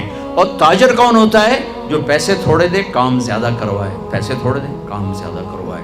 تو ہمارے تعلیمی اداروں میں جو ٹیچر ہیں، جو لڑکیاں، جو مرد اور ٹیچر ہیں، ان کی تھوڑی تنخواہیں ہیں. وہ بیمار ہو جائیں تو اس میں علاج نہیں کرا سکتے، بڑی محدود سکیل کی تنخواہیں ہیں. تو وہ ایک تنخواہیں تھوڑی، ایک 40 بچے، وہ کیسے تربیت کرے گی؟ وہ ایک لطیفہ ہے اور حقیقت کے قریب ہے. ٹیچر نے کہا بچوں کہو CUP سپ. سپ سمجھ دو، سانپ. تو بچے بولے مس CUP کپ. کہا نہیں بچوں CUP سپ. انہیں پھر کہا مس CUP کپ ہوتا ہے. ان کا بچوں اتنی تنخواہ میں CUP سپ ہی رہے گا، کپ نہیں ہو سکتا. یہ ہمارے سارا تاجر طبقہ یہ کھال کھینچ لیتا ہے کیونکہ لوگ زیادہ ملتے ہیں، بے روزگاری ہے. ہاں بھائی یہ تنخواہ ہے، لینی ہے تو جاؤ. اسے پتہ ہے یہ مجبور ہے، یہ آئے گا. اوپر اللہ بھی دیکھ رہا ہے، ستا ہوا کوئی نہیں، جاگتا پہ ہے. میرے نبی نے فرمایا جس نے مزدور سے کام لیا اور اسے مزدوری پوری نہ دی تو قیامت کے دن اس مزدور کا وکیل میں ہوں گا. مقدمہ جت کے دکھاوے جے ہوں.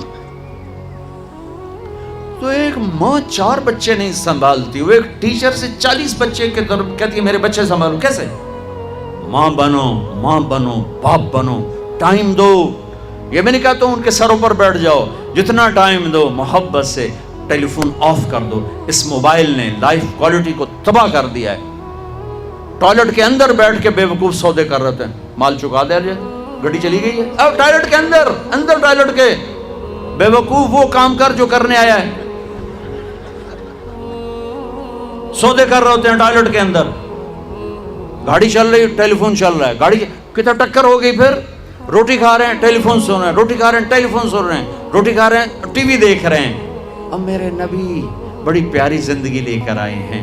جب آپ گھر میں جاتے تھے بیوی کے ساتھ، بچوں کے ساتھ کسی سے نہیں ملتے تھے. آپ نے اپنے وقت کو تقسیم کیا ہوا تھا جس میں ایک حصہ بیوی کے لیے، بچوں کے لیے حسن حسین زینب، ان کے لیے ام کلثوم، بچوں کے لیے تھا. تو آپ اس میں کسی سے نہیں ملتے تھے، صرف بچوں کے ساتھ، بیوی کے ساتھ ہنسنا کھیلنا بیٹھنا. ہم اپنے بچوں کے ساتھ بیٹھ کر بھی نہیں ہوتے. موبائل کی گھنٹی بجی اور ابا مجلس سے غائب. موبائل کی گھنٹی، بچہ متوجہ ہے، ماں کا فون بجا، بچہ بات کر رہا ہے، ماں نے فون کان کو لگا، اس نے بچے کو ذبح کر دیا.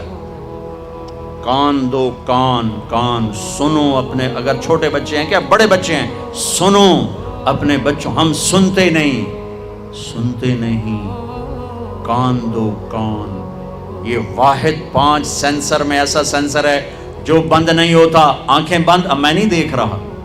زبان بند، اب میں ذائقہ نہیں چکھ سکتا. میں نے ہاتھ اٹھا لیے، اب میں محسوس نہیں کر سکتا کہ بند ہو گیا. نہیں. میں نے ناک بند کیا، اب میں سونگھ نہیں سکتا. لیکن میں کان نہیں بند کر سکتا، یہ ہر وقت چلتا ہے. میں نے انگلی ڈال لی، لیکن اب میں اپنی باتیں خود سن رہا ہوں. کان ایک ایسی چیز ہے جو سب سے پہلے بچے کی جو چیز زندہ ہوتی ہے، دل سب سے پہلے دھڑکتا ہے. پھر جب کان بنتا ہے تو بچے کا منہ نہیں کھلتا، پھیپھڑا نہیں چلتا، سونگتا نہیں ہے، کھاتا نہیں ہے، پکڑتا نہیں ہے. لیکن کان ماں کے پیٹ میں بھی سنتے ہیں. لہٰذا ہم جب بچے کے کان میں اذان دیتے ہیں تو آپ یہ نہ سمجھو کہ میرے نبی نے بات ایویں کہہ دی. بچے نو اذان، بچہ سن رہا ہے، کان ایکٹیو ہے. اذان پہلا پیغام ہے، صاف تختی پر لا الہ الا اللہ محمد رسول اللہ لکھ دو. فل سنا ہے. اصحاب کہف کو اللہ نے سلا کر کہا فضربنا علی آذانہم، میں نے ان کے کانوں کو بند کر دیا. یہ نہیں کہا آنکھوں کو بند کر دیا، کہ میں نے ان کے کانوں کو بند کر دیا، چونکہ کھٹکے سے آدمی اٹھ کے بیٹھ جاتا. اپنے بچوں کو کان دو، ان کی سنو. اب دیکھنا آپ کے بچے کیسے قریب آتے ہیں. بچے کے پہلے ہیرو ماں باپ ہوتے ہیں، ماں باپ. پھر جب وہ سوٹے اٹھاتے ہیں تو وہی ماں باپ ولن بن جاتے، پھر ان کو ولن نظر آتے. جب گھر میں آؤ ایک فیملی بنو. میں نے کئی دفعہ دیکھا ہے کہ ہر بچہ موبائل سے کھیل رہا ہے. یہ یہاں ماں ادھر، ابا ادھر، سب موبائل میں لگے ہوئے ہیں. سب، ایک بھی آپس میں گفتگو نہیں ہو رہی. اللہ کا واسطہ ہے، رشتے مت توڑو. لوہا بن جاؤ گے، مشین بن جاؤ گے. اس موبائل نے جغرافیہ سکیڑ دیا اور دلوں کو مشرق اور مغرب سے زیادہ دور کر دیا. یہاں بیٹھ کے امریکہ کی آواز سنو، لیکن یہاں بیٹھ کے دل اور دل سے نہیں ملا ہوا. ایک گھر میں رہ کر بچہ اپنے موبائل کے ساتھ، بچی اپنے موبائل کے ساتھ، اماں اپنے موبائل کے ساتھ، خامد اپنے موبائل کے ساتھ. یہ لائف کوالٹی ہے، یہ زندگی ہے. کھاتے کھاتے موبائل، سودے، یہ زندگی ہے. پیشاب کرتے ہوئے موبائل، یہ زندگی ہے. تمہارے مال کا کیا فائدہ اگر تمہاری زندگی کی کوالٹی برباد ہو گئی؟ دیکھو تو صحیح، صبح سے شام اپنے آپ کو اینالائز تو کرو کہ تم 24 گھنٹے کیسے گزار. کیا اس کا نام زندگی ہے کہ صرف تمہارا کاروبار بہت بڑا ہے، تمہاری شاپس کھل گئی امریکہ میں، یورپ میں، ایشیا میں، افریقہ میں، اور تمہارے کاروبار چل گئے، تمہارے سودا. تم خود کیا ہو؟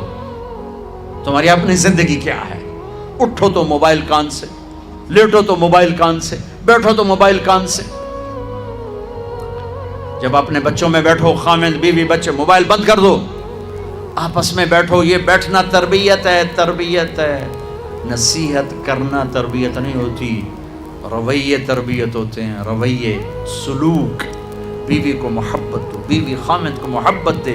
درگزر اللہ کے واسطے پکڑ دھکڑ کا معاشرہ ختم کرو، تنقید اور طنز کا معاشرہ ختم کرو.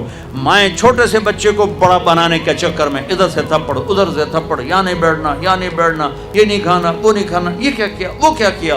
سہم. بچہ ماں باپ سے کٹ کے کہیں کا کہیں چلا جاتا. مجھے پتا ہے تم نہیں کرو گے، لیکن سنو تو صحیح. تمہیں اگلے نہیں کر رہے ہیں، ابھی تک بچے کو اسکول نہیں بھیجا، اس کا تو فیوچر خطرے میں پڑ گیا، اس کا تو فیوچر خراب ہو جائے گا، ابھی تک اسکول نہیں گیا، حالی ادھر پیمپر لتھا نہیں، ابھی تک اسکول نہیں بھیجا. جب تک ایسے بیوقوف ماں باپ ہیں، سکول والوں کی چاندی سونا بنتا رہے گا. ماں کس کام کے لیے؟ کیوں 9 مہینے پیٹ میں اٹھانے کی تکلیف؟ کیوں 9 مہینے پیٹ میں رکھنے کی تکلیف اٹھائی؟ کیوں اپنی چھاتیاں دودھ پلا پلا کے نیچے لٹکا دی؟ کیوں؟ کہ یہ ایک میرا آسرا بنے، اچھا صحیح انسان بنے. کبھی اسکول کے حوالے، کبھی ٹیوٹر کے حوالے، کبھی کارٹونوں کے حوالے، کبھی لیپ ٹاپ کے حوالے. تو اپنے حوالے کب کرے گی اس کو؟ اچھا انسان بنا دو، پھر لیپ ٹاپ بھی چلائے، پھر کمپیوٹر بھی چلائے، اسکول بھی جائے، کالج بھی جائے، یونیورسٹی بھی جائے. یونیورسٹیاں ہیں، تہذیب کوئی نہیں. اسکول ہیں، علم کوئی نہیں. پی ایچ ڈی کی ڈگری ہے، جہالت کی انتہا ہے، انسانیت نام کا پتہ ہی کوئی نہیں کہ انسان کہتے کسے۔ یہ میں سب دین بتا رہا، گھر کی زندگی بتائیے۔ رمضان تو 1 مہینے کی چیز ہے، آئے گا چلا جائے گا، گھر کی زندگی تو موت تک ساتھ چلتی ہے، ساتھ چلتی ہے۔ یہ سب رشتے ہیں، ان کو عزت دو، بہنوں کو وراثت میں حق دو، بہنوں کو وراثت میں حق دو، بہنوں کو وراثت میں حق دو۔ اگر باپ کی طرف تمہاری ذاتی کمائی ہے تمہارے ذمہ نہیں، باپ کی طرف سے 1 اینٹ بھی آئی ہے تو آدھا ٹکڑا کر کے دو بہنوں کو۔ لیکن میرے پنجاب میں اور خاص طور پر میرے ذمہ دارہ ماحول میں کوئی بہنوں کو حصہ نہیں ملتا، بالکل نہیں ملتا۔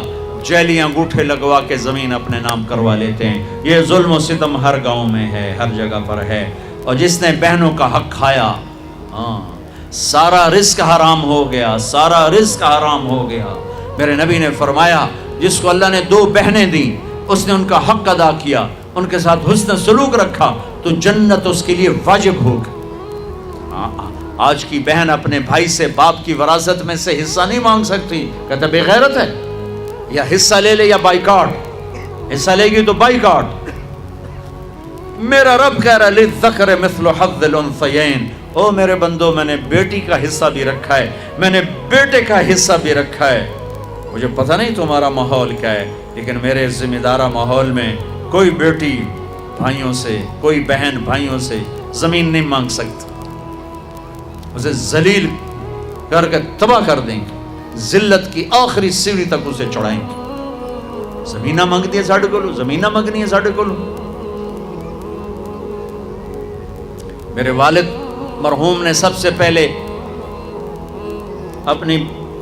ہماری بہنوں کو زمینوں میں حصہ دیا تھا تو سارے ذمہ دار ناراض ہو گئے، ایک ہی کیتی جانا ہے، ساڑیاں دیاں ساڑھے گل پہ جاسے، ساڑیاں دیاں ساڑھے گل پہ جاسے۔ مولانا جمشید صاحب رحمۃ اللہ علیہ میرے استاد ہیں، میں رائمنڈ پڑھتا تھا، میں ان کے لیے شہد کی بوتل لے کر گیا، اپنے باغ سے اتاری، میں نے پیش کی، حضرت نبی میں شہد لایا ہوں۔ فرمایا کہاں سے لائے ہو؟ میں نے کہا جی میرے اپنے باغ کا ہے، آم کا باغ تھا۔ اب شہد کی بوتل تھی اس 10 روپے کی، 10 روپے۔ اب میرے استاد کا سوال سنو، تیرے باپ نے اپنی بہنوں کو زمینوں میں سے حصہ دیا تھا؟ تیرے باپ نے اپنی بہنوں کو زمینوں میں سے حصہ دیا تھا؟ یہ سوال کیوں کیا تھا کہ اگر حصہ دیا تھا تو یہ شہد صاف ہے، حلال ہے، اگر نہیں دیا تھا تو یہ شہد صاف نہیں ہے، حلال نہیں ہے، اس میں بہنوں کا حق شامل ہے۔ میں نے کہا استاد جی اللہ کا لاکھ لاکھ شکر ہے میرے باپ کی بہن ہی کوئی نہیں تھی، 2 بھائی صرف، جے کوئی بہن ہوندی کدی نہ دیندے، دیندا ہی کوئی نہ۔ پھر کہنے لگے اچھا تو تیرے دادا نے اپنی بہنوں کو حصہ دیا تھا؟ میں کہا صحیح میں اس لیے جمعہ ہی کوئی نہ ہو، میں نے کیا پتا۔ اتنی ریسرچ ایک شہد کی بوتل، ایک شہد کی بوتل کہ بہنوں کو حصہ دیا کہ نہیں دیا؟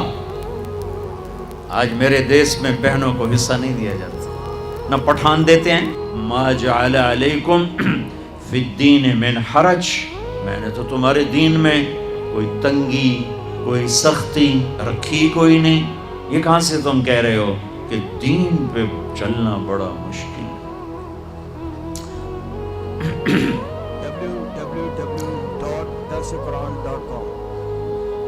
میرے اللہ کا کلام حق اور سچ، میری آپ کی بات جھوٹ۔ دین سچائی کا نام ہے، کیا سچ بولنا، کیا سچا ہونا یہ انسانی فطرت کے خلاف ہے؟ کون چاہتا ہے کہ میرے ساتھ کوئی جھوٹ بولے؟ کون یہ چاہتا ہے کہ میرے ساتھ جھوٹ بولا جائے؟ اور دین حق ہے، دین سچ ہے۔ وَبِالْحَقِّ أَنزَلْنَاهُ وَبِالْحَقِّ نَزَلَ۔ میں ایک مثال دے رہا ہوں، سچائی مشکل ہے، میں نہیں چاہتا میں بازار میں جاؤں تو کوئی جھوٹ بول کے سودا بیچ دے، کسی ڈیلنگ میں میرے ساتھ جھوٹ بول دے۔ دین فطرت کی آواز، سچ بولنا یہ دین ہے۔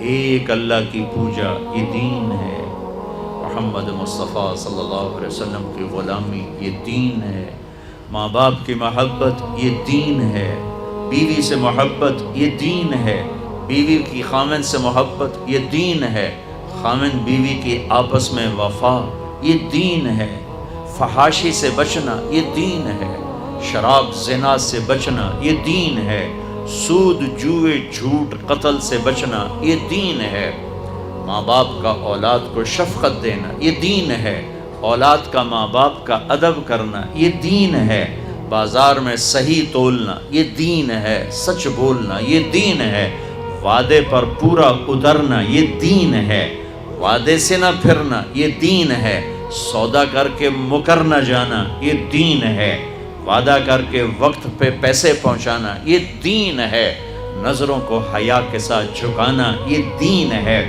دکھ درد وقت دکھیوں کی مدد کرنا یہ دین ہے، مال کا ایک حصہ فرض کر دیا میرے غریب بندوں تک پہنچاؤ یہ دین ہے، بیماروں کا علاج یہ دین ہے، غریبوں کی بچیوں کے ہاتھ پیلے کرنا یہ دین ہے، دکھیوں کے دکھ کا مداوع پیسے سے نہیں تو بول سے کر دو یہ دین ہے، صدقہ خیرات یہ دین ہے، معاف کرنا یہ دین ہے، درگزر کرنا یہ دین ہے، بدلہ نہ لینا معاف کر دینا یہ دین ہے، اللہ کے سامنے جھکنا یہ دین ہے، مخلوق کے آگے ہاتھ نہ پھیلانا یہ دین ہے، چوری سے بچنا یہ دین ہے، ڈاکے سے بچنا یہ دین ہے، ناچ گانے آوارگی بے حیائی فحاشی سے بچنا یہ دین ہے، عورت کا پردے میں رہنا یہ دین ہے، عورت کا حیادار ہونا یہ دین ہے، مرد کا غیرت مند ہونا یہ دین ہے، بوڑھوں کا ادب احترام اکرام یہ دین ہے، علماء کی قدر قیمت دل میں بٹھانا ان کی خدمت کرنا یہ دین ہے، کافر سے بھی حسن سلوک یہ دین ہے، پڑوسی کافر بھی ہو تو اس کا بھی میرے نبی نے حق بتایا یہ دین ہے۔ یہ ساری باتوں میں کون سی بات ہے جو فطرت کے خلاف ہے؟ مشکل وہ ہوتی ہے، مشکل وہاں ہے جہاں فطرت نہ ہو، بھوکے کے لیے روٹی مشکل، پیاسے کے لیے پانی مشکل، تھکے ہوئے کو سونا مشکل ہے، کتنی فطرت کی آواز ہے، بستر نہیں ملا تو وہ کرسی پہ ہی بیٹھا سو رہا ہے، بھوک میں تازہ روٹی نہیں ملی وہ سوکھی روٹی کے ٹکڑے کھا رہا ہے، پیاس میں ٹھنڈا پانی نہیں ملا وہ جوہر کا، میں نے خود جوہر کا پانی پیا، ہماری جماعتیں ڈیرہ غازی خان سے آگے ہم پہاڑوں میں گئے، وہاں یہ نیسلے کا پانی کہاں سے آئے گا؟ جس جوہر سے جانور پیتے ہیں وہیں سے انسان پیتے ہیں، وہیں سے ہم نے پانی پیا، تو چونکہ ضرورت تھی تو آسان ہو گیا، شہر میں اس کا ہم وضو بھی نہ کریں اس سے، بھئی تو بڑا گدلا پانی ہے، اور وہاں پورا گلاس پیا ہے کہ پیاس ہے، پیاسے کو پانی کون سا مشکل ہے؟ ایو دین فطرت کی آواز ہے، دین نیچر کی فطرت اللہ التی فطر الناس علیہا لا تبدیل لخلق اللہ، میرے رب فرما رہے ہیں کہ میں نے تمہیں فطرت انسانیت فطرت اسلام پہ پیدا کیا، اور فطرت پہ چلنا کوئی مشکل نہیں ہے، مشکل ایک وجہ سے ہے کہ پہلی مشکل ہے ہم نے سیکھا نہیں، دوسری مشکل ہے ہمیں کسی نے سکھایا نہیں، تیسری مشکل ہے آج کا ماحول نافرمانی کا ہے، مشکل باہر کی وجہ سے ہے، اندر کی وجہ سے نہیں ہے، مشکل باہر کی وجہ سے ہو گئی، اندر کی وجہ سے مشکل نہیں ہے۔ ہر مسلمان، ایک اور لفظ، یہ ہم تو دنیا دار ہیں آپ دیندار ہیں، بھائی جس نے کلمہ پڑھا ہے وہ دیندار ہے، جس کے پاس کھانے کو روٹی ہے وہ دنیا دار ہے، جو کپڑے پہنتا ہے کچھ مزدوری کرتا ہے محنت کرتا ہے وہ دنیا دار ہے، وہ مل چلاتا ہے وہ دنیا دار ہے، جس نے کلمہ پڑھ لیا وہ کوٹھے پر بھی بیٹھی طوائف ہے تو وہ دیندار ہے، وہ ایمان والی ہے، دین والا۔ ہاں کسی کے پاس تھوڑا، کسی کے پاس زیادہ، کسی کے پاس بہت زیادہ، کسی کے پاس ایک وقت کی روٹی دوسری کی نہیں، کسی کے پاس 2 وقت کی کل کی نہیں، کسی کے پاس ہفتے مہینے کا رزق آگے کا نہیں. یہ سارے دنیا دار ہیں. کسی کے پاس سال ہا سال کی روٹی کا سامان موجود ہے. یہ سارے دنیا دار ہیں، لیکن تھوڑے درمیانے زیادہ تو یہی تو دیندار کا. جس نے کلمہ پڑھا ہے وہ دیندار ہے. جس نے زندگی بھر سجدہ نہیں کیا پر کہتا ہے لا الہ الا اللہ محمد رسول اللہ، کہتا ہے اشہد ان لا الہ الا اللہ و اشہد ان محمد رسول اللہ، جو یہ کہتا ہے اس کو مبارک ہو، وہ دیندار ہے. ہاں تھوڑا دین ہے لیکن دیندار ہے. یہ تقسیم بڑی غلط ہے. یہ تقسیم بڑی غلط ہے کہ جی آپ دیندار ہیں ہم دنیا دار ہیں. اس لفظ نے 2 خرابیاں پیدا کی ہیں. دینداروں میں تکبر پیدا ہو گیا، جو ذرا کبیرہ گناہوں سے بچتے ہیں، حرام سے بچتے ہیں، عورتیں پردہ دار ہیں، تسبیحات میں ہے، اور مرد جھوٹ نہیں بولتے، حلال کماتے ہیں، سود سے بچتے ہیں، ان سارے بڑے گناہوں سے بچتے ہیں. یہ دیندار کے لفظ نے ان میں لاشعوری تکبر پیدا کیا. اس کی نشانی کیا ہے کہ وہ گناہگار مسلمان سے نفرت کرتے ہیں، انہیں حقیر سمجھتے ہیں. نرگس ایک ناچنے والی لڑکی تھی، میں اسے حج پہ لے گیا. پہلے میں نے بہت سے تانے سنے اور پتہ نہیں کیا کیا کچھ سنا، پھر اس کو بیٹی بیٹی کہہ کر ساتھ لے کے چلا. میدان عرفات میں پہنچے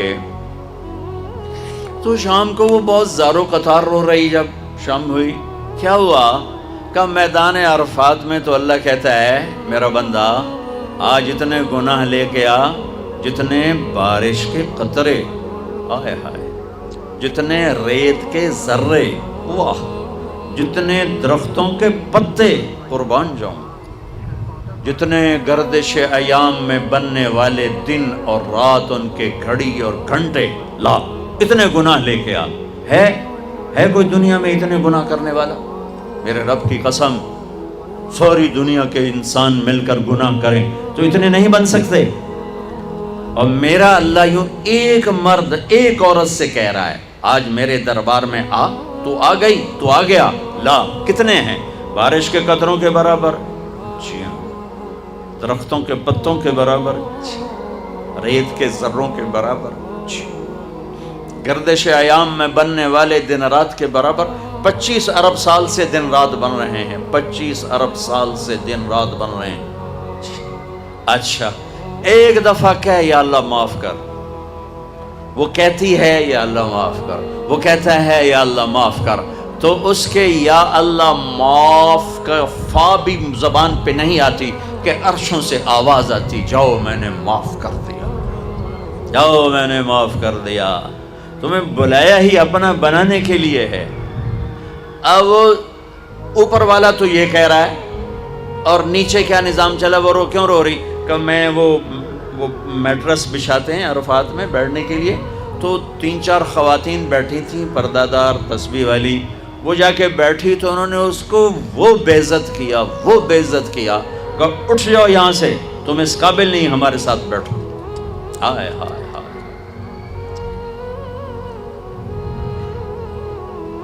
یہ میں ایسے نہیں کہہ رہا، آنکھوں دیکھ کے بتا رہا ہوں. یہ تو جی دیندار لوگ، ہم دیندار ہیں، تم دنیا دار ہو، شرابی ہو، جواری ہو، سود خور ہو. اس لفظ نے اس طبقے میں تکبر پیدا کیا، عجب پیدا کیا، اوروں کی حقارت پیدا کی، اوروں کو گھٹیا سمجھا، اوروں کو ذلیل سمجھا. اور دوسرے طبقے میں کیا نقصان آیا کہ انہوں نے اپنے آپ کو آزاد سمجھا.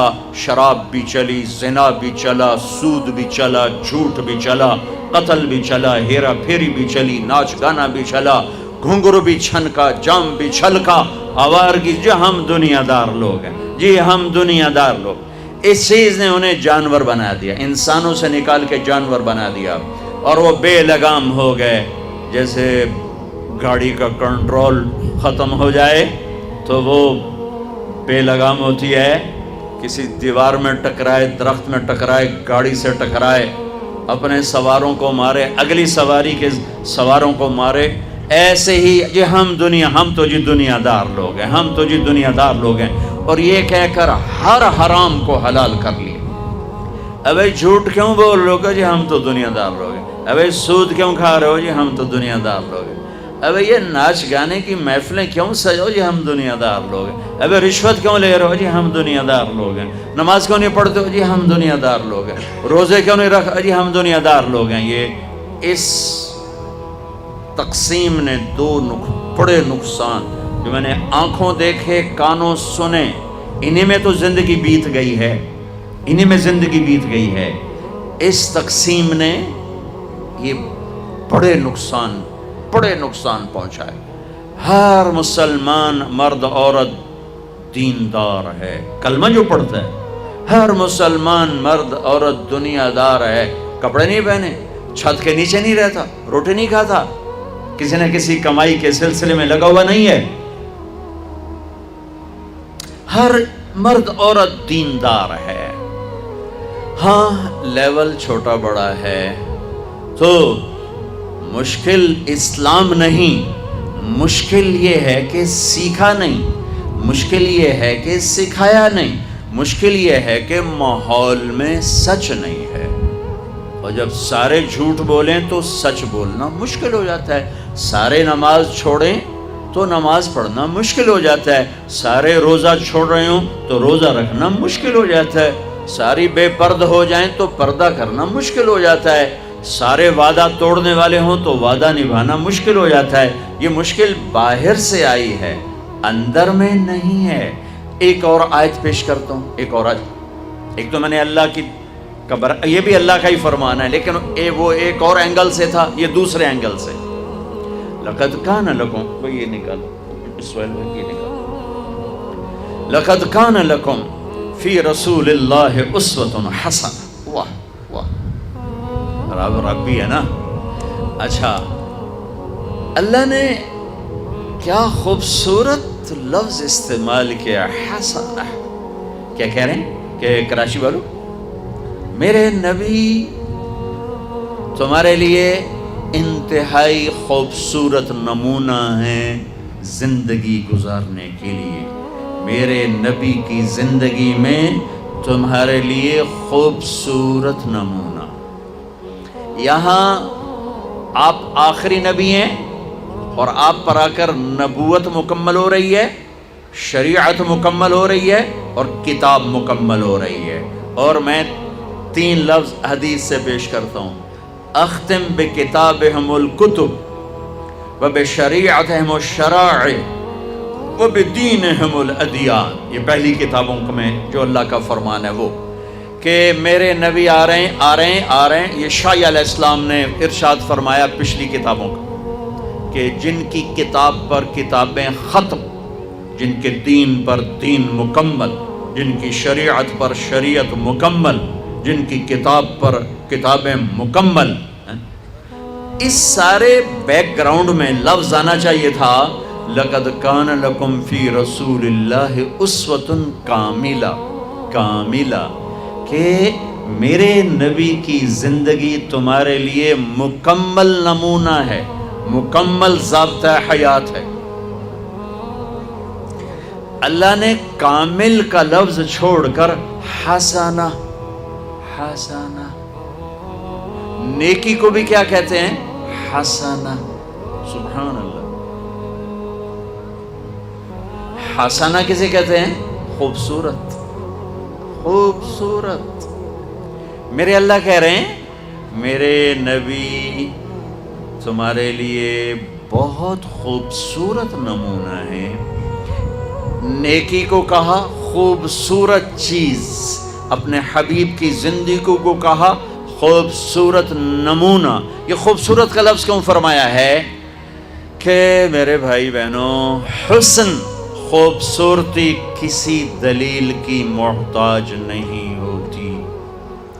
وہ خوبصورتی آواز میں ہو جادو جگائے گی، وہ منظر میں ہو دل کو کھینچے گی، وہ شکل میں ہو دل کھینچیں گے، وہ کلام میں ہو جادو ہوگا، وہ اشعار میں ہو انسان جھومے گا، وہ کسی گھر میں ہو، کسی برتن میں ہو، کسی سواری میں ہو، کسی پھول میں ہو، کسی پرندے میں ہو، کسی پہاڑ میں ہو، کسی دامن میں ہو، کسی شکل میں ہو، کسی آواز میں ہو، کسی صورت میں ہو، تاج محل میں ہو یا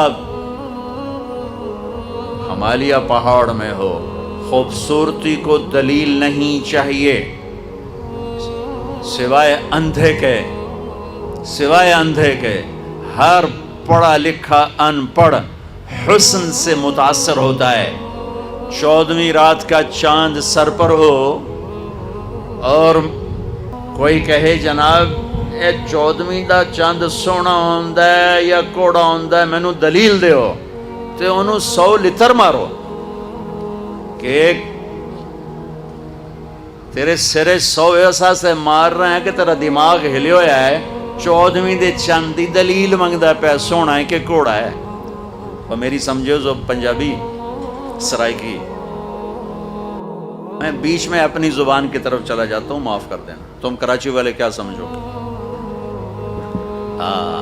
عاشق ہوں میں عشق کماں میں، دل رکھیں وانگ پہاڑاں ہو۔ اب مجھے شاعری بھی یاد آ گئی، سہ بدیاں ہزار اولا میں، کر جانے باغ بہاراں ہو، منصور جے چک سولی دتے، جڑے واقف کل اسراراں ہو، سجدیوں سر چائیں نہ باہو، توڑے کافر کہن ہزاراں ہو، عاشق سوئی حقیقی جیڑا، قتل معشوق دے مننے، سر نو جوڑے تے مکھ نہ موڑے، ومیں 100 تلواراں کھنے، سچا عشق حسین علی دا باہو، سر دتے تے راز نہ بھنے۔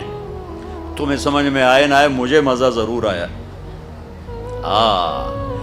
کہتے ہیں 14ویں کے چاند کی دلیل دو خوبصورت ہے، انہوں نے کہا لتر پھیرو، تاج محل خوبصورت ہے کہ نہیں دلیل دو، کہ اس کی آنکھوں میں تھوڑا وہ دوائی ڈالو، ڈاکٹر اعظم سے لے کر اس کی آنکھیں ٹھیک نہیں رہیں، دوائی ڈالو اس کی آنکھوں میں۔ یہ تاج محل کے حسن کو کہہ رہا ہے دلیل دو۔ یہ حسنہ کا لفظ واضح کر رہا ہوں کہ میرے اللہ نے یہ کیوں کہا کہ میرے نبی کی زندگی حسین ہے، کامل کیوں نہیں کہا؟ حالانکہ کامل وزنی لفظ ہے، وزنی، پیچھا جو بیک گراؤنڈ ہے اس کے لحاظ سے اس لفظ کا وزن زیادہ پڑ رہا ہے، لیکن میرے اللہ کہہ رہے ہیں حسین، خوبصورت۔ یہ کیوں کہا ہے کہ حسن کی طرف خود بخود طبیعت کھنچتی ہے، بچہ ہو، بڑا ہو، جوان ہو، بوڑھا ہو، عورت ہو، مرد ہو، حسن کھینچتا ہے۔ میں قربان جاؤں، میرا اللہ کہہ رہا ہے کائنات میں میرے نبی جیسی حسین زندگی کسی کی نہیں۔ ایک وہ خود ایسے حسین تھے، ایک آپ کا خاندان ایسا حسین تھا، آپ پہ زندگی حسین ہونی تھی کہ میرے نبی نے فرمایا اللہ نے ساری کائنات کا عرق نکالا۔ عرق، یہ عرق تو اپنی زبان تخیر ہوتا ہے، چھانٹی کرنا، میں کہہ رہا ہوں عرق نکالا اور اس سے عرب بنائے، پھر عربوں کو نچوڑ کر اس میں سے مضر بنایا، مضر آپ کا ایک دادا ہے، پھر مضر کو نچوڑا، اس میں سے قریش کو نکالا، پھر قریش کو نچوڑا، اس میں سے ہاشم کو نکالا، پھر ہاشم کو نچوڑا اور فرمایا اس میں سے اللہ نے مجھے بنایا۔ میں اس کائنات کا سب سے عالی خاندان ہوں، سب سے عالی ذات ہوں اور سب سے عالی نسب ہوں، سب سے عالی خاندان ہوں۔ اس خاندان جیسا کائنات میں کوئی نہیں ہے کہ ہم اپنے نبی پہ درود پڑھتے ہیں،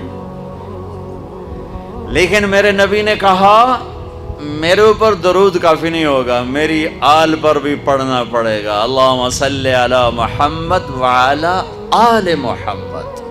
یہ 2 دفعہ علی کا کیا مطلب ہے؟ اللہم صلی علی محمد و آل محمد ہے، مطلب ہے یا اللہ کے رسول اور اس کی آل پر درود بھیج۔ 2 دفعہ علی جب ہم اتحیات والا درود پڑھتے ہیں، اللہم صلی علی محمد وعلی آل محمد کما صلیت علی ابراہیم، اللہم صلی علی محمد وعلی اللہم بارک علی محمد وعلی آل محمد کما بارکت علی ابراہیم۔ علی، یہ 2 دفعہ علی میں یہ مطلب ہے کہ میرے نبی پر درود مستقل پڑھا جائے اور میرے نبی کی اولاد پر درود مستقل پڑھا جائے۔ یہ وہ گھر ہے جس کو درود و سلام پیش کرنا اس امت کے ذمے کیا گیا، اور یہ وہ خاندان ہے۔ میرے نبی نے فرمایا میرے باپ عبداللہ سے آدم تک کسی نے زنا نہیں کیا، کسی نے زنا نہیں کیا، پاک نسب، کوئی مشرک نہیں ہے۔ آزر، قرآن کہتا ہے لے ابی ہے آزر، اب باپ کو بھی کہتے ہیں، اب چاچے کو بھی کہتے ہیں، اب دادے کو بھی کہتے ہیں، اب پردادا کو بھی کہتے ہیں، اور والد صرف اس کو کہتے ہیں جس کی پشت سے بچہ ماں کے پیٹ میں جاتا ہے۔ سمجھے؟ وَاتَّبَعْتُ مِلَّةَ آبَاءِ إِبْرَاهِيمَ وَإِسْحَاقَ وَيَعْقُوبَ، ابراہیم و اسحاق و اسماعیل و یعقوب۔ یوسف علیہ السلام کہہ رہے ہیں میں نے اپنے باپ کی اتباع کی۔ کون؟ ابراہیم، وہ تو باپ نہیں، اسحاق وہ تو باپ نہیں، اسماعیل وہ تو باپ نہیں، باپ ہیں یعقوب، لیکن نام لے رہے ہیں، اسحاق کو بھی باپ کہا، اسماعیل کو بھی باپ کہا، اور ابراہیم علیہ السلام ان کو بھی باپ کہا۔ تو اب کا لفظ وَكَانَ أَبُوهُمَا صَالِحًا، وہ خضر علیہ السلام کا واقعہ۔ ابوہما ان کا کوئی 7ویں پشت میں دادا تھا جس نے وہاں خزانہ چھپایا ہوا تھا اور وہ نیک تھا۔ ہاں قرآن اس کے لیے وَوَالِدٍ وَمَا وَلَدْ، مجھے والد کی قسم، والد صرف باپ کو کہتے ہیں، اب باپ، دادا، پردادا، چاچا، تایا، سب کو کہتے ہیں۔ ابراہیم علیہ السلام نے جب بیت اللہ اور کافر کے لیے دعا منع ہے، کافر کے لیے دعا منع، اللہ نے اپنے حبیب سے کہہ دیا میرے حبیب اپنے مشرکین کے لیے کبھی دعا نہیں کرنی۔ لیکن جب ابراہیم خلیل علیہ السلام نے بیت اللہ بنا دیا تو پھر دعا کی ربنا اغفر لی ولوالدی وللمؤمنین یوم یقوم الحساب، اے اللہ مجھے معاف کر، میرے والدین کو معاف کر۔ یہاں ابویہ نہیں، والدیہ۔ آزر نسب میں چاچے کا مقام رکھتا ہے، باپ کا نہیں۔ میرے نبی کے نسب میں آدم سے عبداللہ تک کوئی مشرک نہیں ہے، کوئی بت پرست نہیں ہے۔ اگر دین کی روشنی نہیں ہے تو وہ دین ابراہیمی پر ہیں، دین فطرت پر ہیں۔ سعید بن زید 10 بڑے صحابہ میں ہیں، 10 جن کو کہا جاتا ہے عاشرہ مبشرہ، ٹاپ 10۔ کون؟ ابو بکر جنتی۔ ان کو عاشرہ مبشرہ کیوں کہتے ہیں؟ کہ میرے نبی نے ایک مجلس میں ان 10 کو جنت کی بشارت سنائی۔ کیسے؟ ابو بکر جنتی، عمر جنتی، عثمان جنتی، علی جنتی، طلحہ جنتی، زبیر جنتی، سعد بن ابی وقاص جنتی، عبد الرحمن بن عوف جنتی، ابو عبیدہ بن جراح جنتی، سعید بن زید جنتی۔ 10 ان میں آخری ہیں سعید بن زید، حضرت عمر کے بہنوئی جن کی پٹائی کی تھی، وہ جب گئے تھے اپنی بہن کا کلمہ سن کر کے مسلمان ہو گئی، وہ ان کے باپ ہیں زید بن نفیل، زید بن نفیل۔ یہ ان لوگوں میں سے تھے جو بت پرست نہیں تھے، بیت اللہ کی دیوار کے ساتھ ٹیک لگا کے بیٹھے ہوتے اور کہتے یا معاشر قریش، اے قریشی میری قوم، اللہ کی قسم یہ پتھر کے بت ہیں، نہ نفع دیتے ہیں نہ نقصان دیتے ہیں، اس کائنات کا ایک خالق ہے، وہ کون ہے مجھے پتہ نہیں پر ایک ہے، یہ نہیں ہے۔ تو جب سعید بن زید ایمان لائے تو آپ نے فرمایا کہ سعید میں تیرے باپ زید کو جنت میں دیکھتا ہوں، جنت میں دیکھتا ہوں۔ میرے نبی کے والدین میں عبداللہ سے آدم تک سب یا فطرت اسلام پر یا دین اسلام پر، اور یہ واحد ہستی ہیں جن کا نسب آدم تک جاتا ہے، محمد بن عبداللہ بن عبد المطلب بن ہاشم بن عبد مناف بن قصی بن کلاب بن مرہ بن کعب بن لوی بن غالب بن فہر بن مالک بن نضر بن کنانہ بن خزیمہ بن مدرکہ بن الیاس بن مدر بن نزار بن معد بن عدنان بن اود بن حمیسہ بن سلامان بن عوس بن بوز بن قموال بن ابی بن عوام بن ناشد بن حزا بن بلداس بن يدلاف بن طابخ بن جاحم بن ناحش بن ماخي بن عيفي بن عبقر بن عبيد بن الدعاء بن حمدان بن سنبر بن يثربي بن يحزن بن يلحن بن إرعوة بن عيزي بن زيشان بن عيسر بن أقناد بن إيهام بن مقصر بن ناحث بن زارب بن سمي بن مزي بن عوض بن عرام بن قيدار بن إسماعيل بن إبراهيم بن طارق بن ناحور بن سروج بن رعود بن فائج بن عابر بن أرفقشاد بن سام بن نوح بن لامك بن متوشال بن إدريس بن يرد بن ملهلئيل بن قينان بن آنوش بن شيس وبن آدم عليه الصلاة والسلام. لقد كان لكم في رسول الله أسوة حسنة. جو اس کا خاندان ایسا حسین ہے، زندگی حسین کیوں نہ ہوگی؟ یہ تو میں نے بتایا خاندان حسین، اب میں بتا رہا ہوں آپ کی ذات کیسی حسین ہے.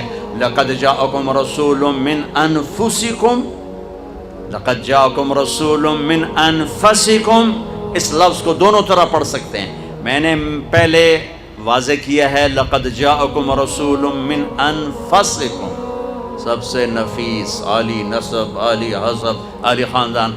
یہ پڑھتے ہیں افریقہ میں. افریقہ میں گیا ہوں افریقہ، وہاں یہ یوں پڑھا جاتا. اب ہم پڑھتے ہیں لقد جاءکم رسول من انفسکم. اب میں انفسکم کو بتانے لگا ہوں کہ اللہ تعالیٰ کہہ رہا ہے دیکھو تو صحیح، ذرا میرے حبیب کو دیکھو تو، اس کی ذات تو دیکھو، اس کی صفات تو دیکھو، اس کا روپ تو دیکھو، اس کا رنگ تو دیکھو، اس کی چال تو دیکھو، اس کی گفتار تو دیکھو، اس کے اخلاق تو دیکھو، اس کی حیا دیکھو، اس کی پاک دامنی دیکھو، اس کی چال دیکھو، اس کا بول دیکھو، اس کا بیٹھنا دیکھو، اس کا اٹھنا دیکھو، اس کا ملنا دیکھو، اس کی عبادت دیکھو، اس کی بندگی دیکھو، اس کا گھرانہ دیکھو، اس کا گھر میں سلوک دیکھو، اس کا پڑوسیوں سے سلوک دیکھو، دشمن سے سلوک دیکھو، اپنوں سے سلوک دیکھو، غیروں سے سلوک دیکھو. دیکھو تو صحیح یہ ذات کیسی ذات ہے.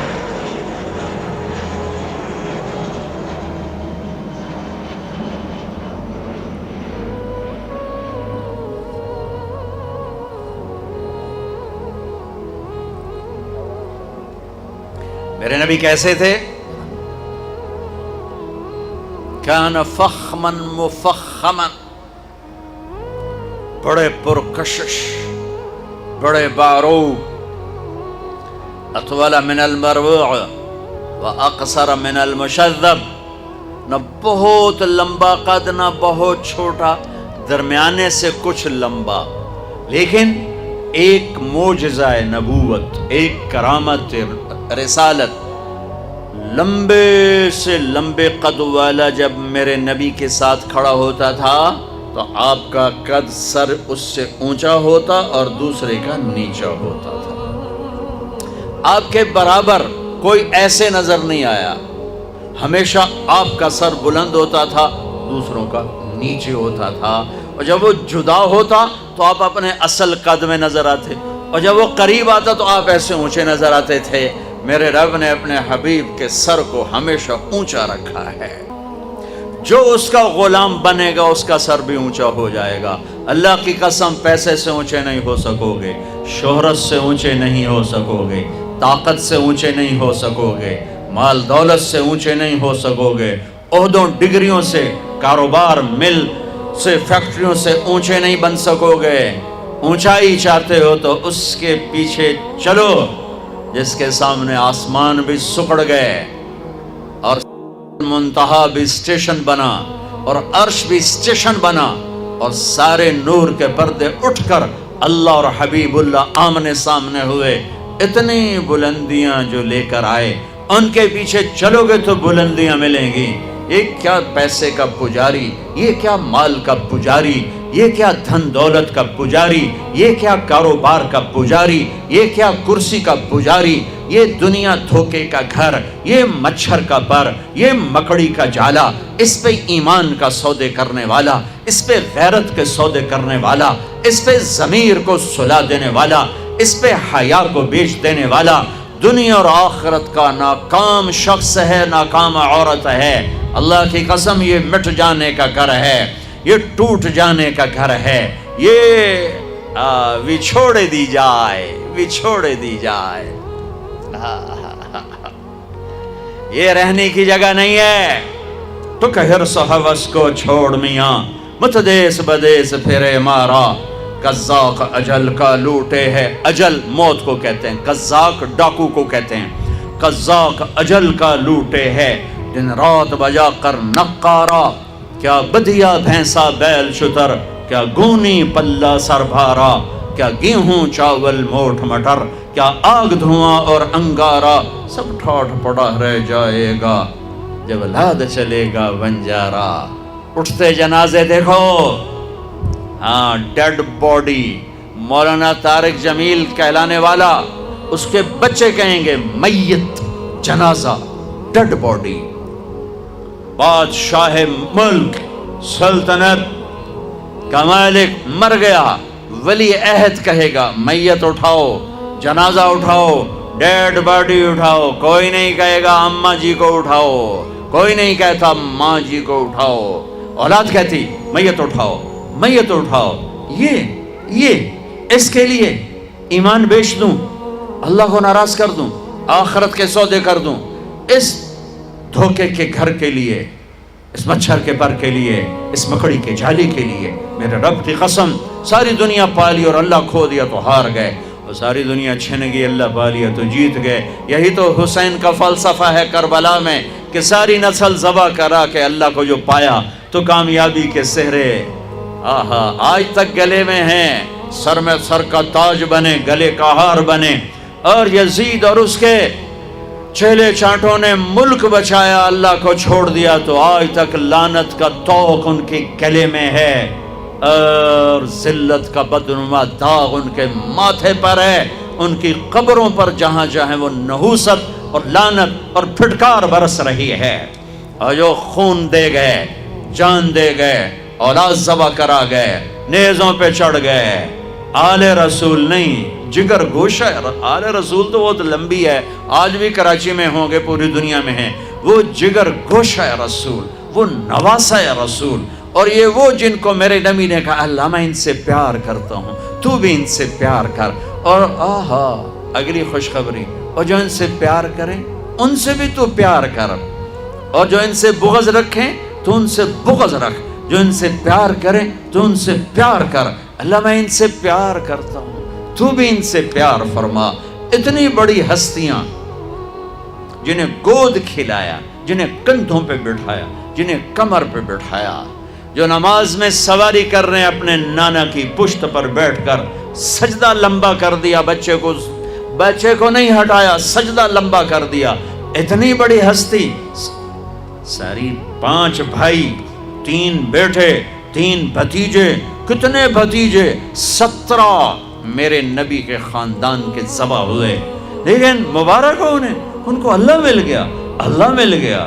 یزید کو 3 براعظم ملے پر اس کی زندگی بھی لعنت، اور اس کا میں اپنی کیا سناؤں، میں اس کے بیٹے کی سناتا ہوں، معاویہ بن یزید رحمت اللہ علیہ، یزید کا بیٹا، باپ مرا، 3 براعظم کی حکومت، 3 براعظم کی حکومت، اور عمر کتنی؟ 22 سال، 22 سال۔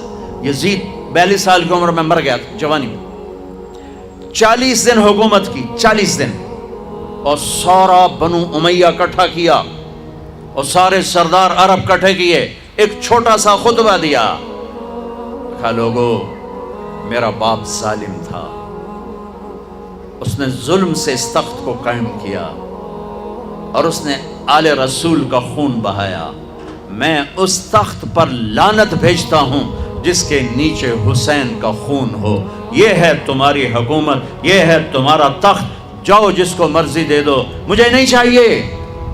میرا تاجر سود نہیں چھوڑتا، میرا پاکستان کا تاجر جھوٹ نہیں چھوڑتا، ہیرا پھیری نہیں چھوڑتا، میرا دفتر کا افسر رشوت نہیں چھوڑتا، وہ کہتا ہے اس کے بغیر کام نہیں چلتا۔ اور یزید کے بیٹے نے 3 براعظم پہ لات مار دی اور لعنت برسا دی کہ میں اللہ کو چاہتا ہوں، مجھے 3 براعظم نہیں چاہیے۔ ہائے ہائے ہائے ہائے ہائے ہائے، پانی دو بھائی۔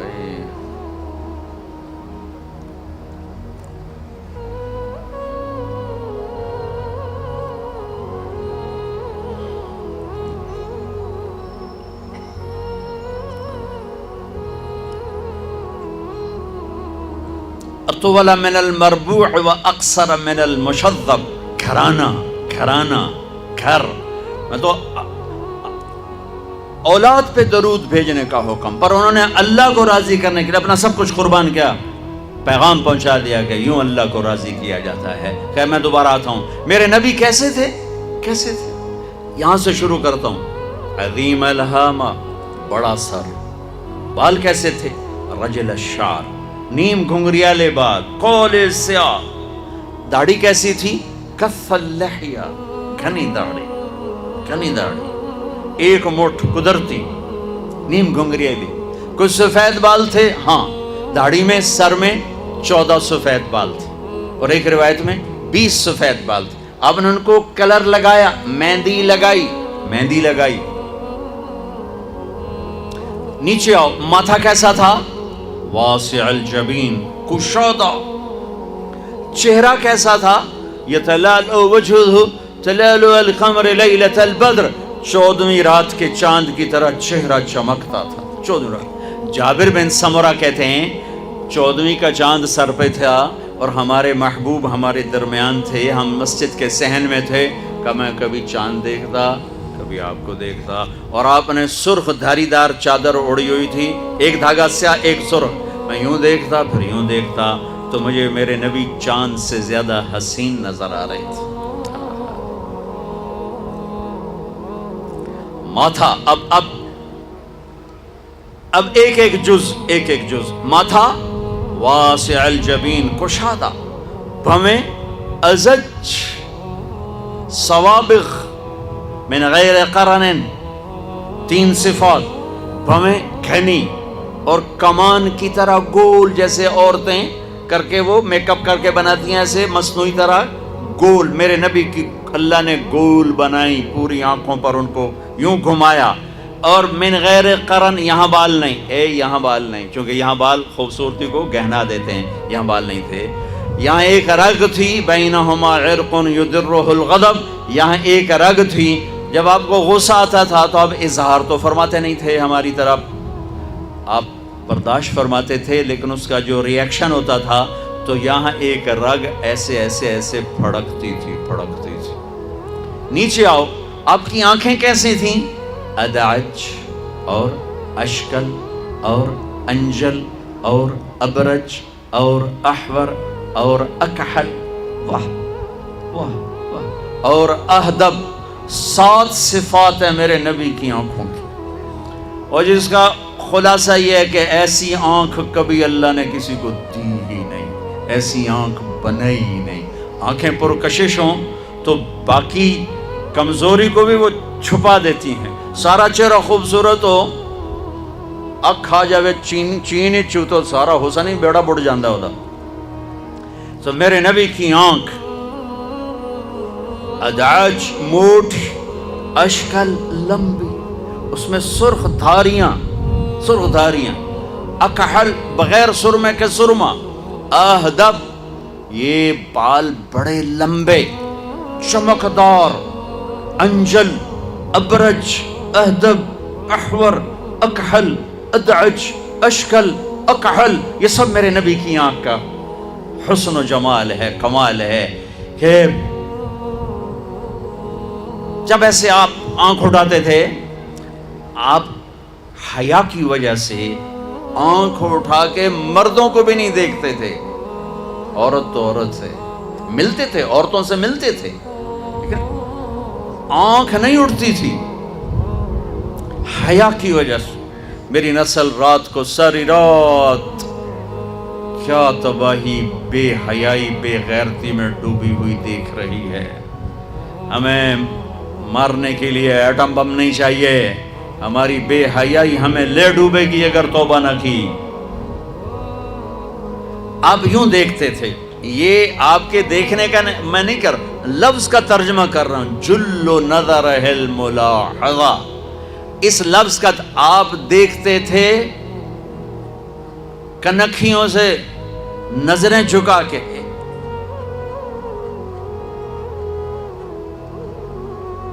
کناروں سے دیکھتے تھے. کبھی کبھی آپ آنکھ اٹھاتے تھے ایسے، تو جب آپ آنکھ اٹھاتے تھے نا تو پھر تمام صحابہ ایسا نور ہوتا تھا، سارے صحابہ یوں ہو جاتے تھے، ایک آنکھ آپ کے چہرے پر نہیں پڑتی تھی، سب ایسے ہو جاتے تھے۔ صرف دو آدمی آپ کو اس وقت دیکھ سکتے تھے، ایک ابو بکر اور ایک عمر، بس باقی کوئی نہیں دیکھ سکتا تھا۔ وہ آپ کو دیکھ کے مسکراتے، آپ انہیں دیکھ کے مسکراتے۔ ایک دفعہ مسجد میں داخل ہوئے تو آپ کے دائیں ابو بکر تھے اور بائیں عمر تھے، آپ نے یوں ہاتھ پکڑا اور یوں ہاتھ پکڑا اور فرمایا دیکھ رہے ہو یہ ابو بکر یہ عمر، اگر دیکھ رہے ہو ہاکذا نحشر یوم القیامہ، قیامت کے دن ہم تینوں اس طرح قبر سے نکلیں گے کہ میرے دائیں طرف ابو بکر ہوگا، میرے بائیں طرف عمر ہوگا۔ آپ کا ناک کیسا تھا؟ اقن العرنین، یہ باریک، یہاں سے باریک اور تھوڑا سا ہلکا سا یہاں سے اوپر ہو، ہلکا سا اشم، ہلکا سا، یہاں ایک نور جگمگ کرتا تھا۔ گال کیسے تھے؟ سہل الخدین، برابر، پچکے ہوئے کمزوری کی علامت، ابھرے ہوئے موٹاپے کی علامت، گول خوبصورت، سہل خوبصورت گولائی میں، اور یہ جگہ یاقوت کی طرح، مرجان کی طرح، انار کی طرح جگمگ کرتی تھی، سرخ سفید۔ ہونٹ کیسے تھے؟ ولیع الفم، چوڑا منہ، راشدہ، تراشے ہوئے ہونٹ، خوبصورت۔ جب وہ کھلتے تھے اس میں سے دانت چمکتے باہر آتے تھے مسکراتے ہوئے، تو کیا ہوتا تھا؟ براق الثنایا، جب آپ مسکراتے تھے تو دانتوں سے نور نکل کے دیواروں پہ پڑتا تھا، ایسے ایسے۔ جیسے یہ ٹوتھ پیسٹ والے نے، انہوں نے وہ مصنوعی چٹا رنگ کر کے دنداں نوں وکھایا ہوندا، مصنوعی رنگ۔ تو او ہے میرے نبی کو میرے رب نے کیا دان دیے تھے، جب مسکراتے دانتوں کا نور دیواروں پہ پڑتا تھا۔ گولائی میں داڑھی۔ کنگھی کا سلیقہ کیا تھا؟ کنگھی فرماتے تھے کبھی مانگ نکالتے تھے، کبھی بغیر مانگ نکالے بالوں کو پیچھے لے جاتے تھے۔ یجاوز شعرہ شحمۃ اذنیہ، یہاں تک آپ کے بال ہوتے تھے عام طور پر، کبھی کبھی گردن تک، کبھی شانوں تک، زیادہ زندگی بھر یہاں کا دستور تھا۔ کنگھی کرنا، تیل لگانا، سرما لگانا آپ کی مستقل زندگی بھر کی عادت تھی۔ آپ نے ارشاد فرمایا اپنی بیویوں کے لیے زیب و زینت اختیار کرو، میں قربان جاؤں۔ میں تو آپ کو نبی کا دین بتا رہا ہوں، آپ کہتے تو دین بڑا اوکھا کام، بیوی واسطے چنگے کپڑے پاؤنا اوکھا کام۔ میرے نبی نے کہا اپنی بیویوں کے لیے زیب و زینت اختیار کرو، سبحان اللہ۔ عورتوں سے کہا، واہ واہ، قربان جاؤں، اشارتاً، ہمیں مردوں کو صراحتاً، عورتوں کو اشارتاً، اپنی بیویوں کے لیے زیب و زینت اختیار کرو۔ بنو اسرائیل میں زنا اس لیے پھیلا کہ مردوں نے بیویوں کے لیے زیب و زینت چھوڑ دی تو وہ غیر مردوں کی طرف مائل ہو گئیں، اور پھر عورتوں کو فرمایا کہ خامدوں کے لیے تیار ہو۔ کیسے؟ آپ نے فرمایا جنت کی حور اپنے خامد کے لیے ایسے تیار ہوگی جیسے ام سلمہ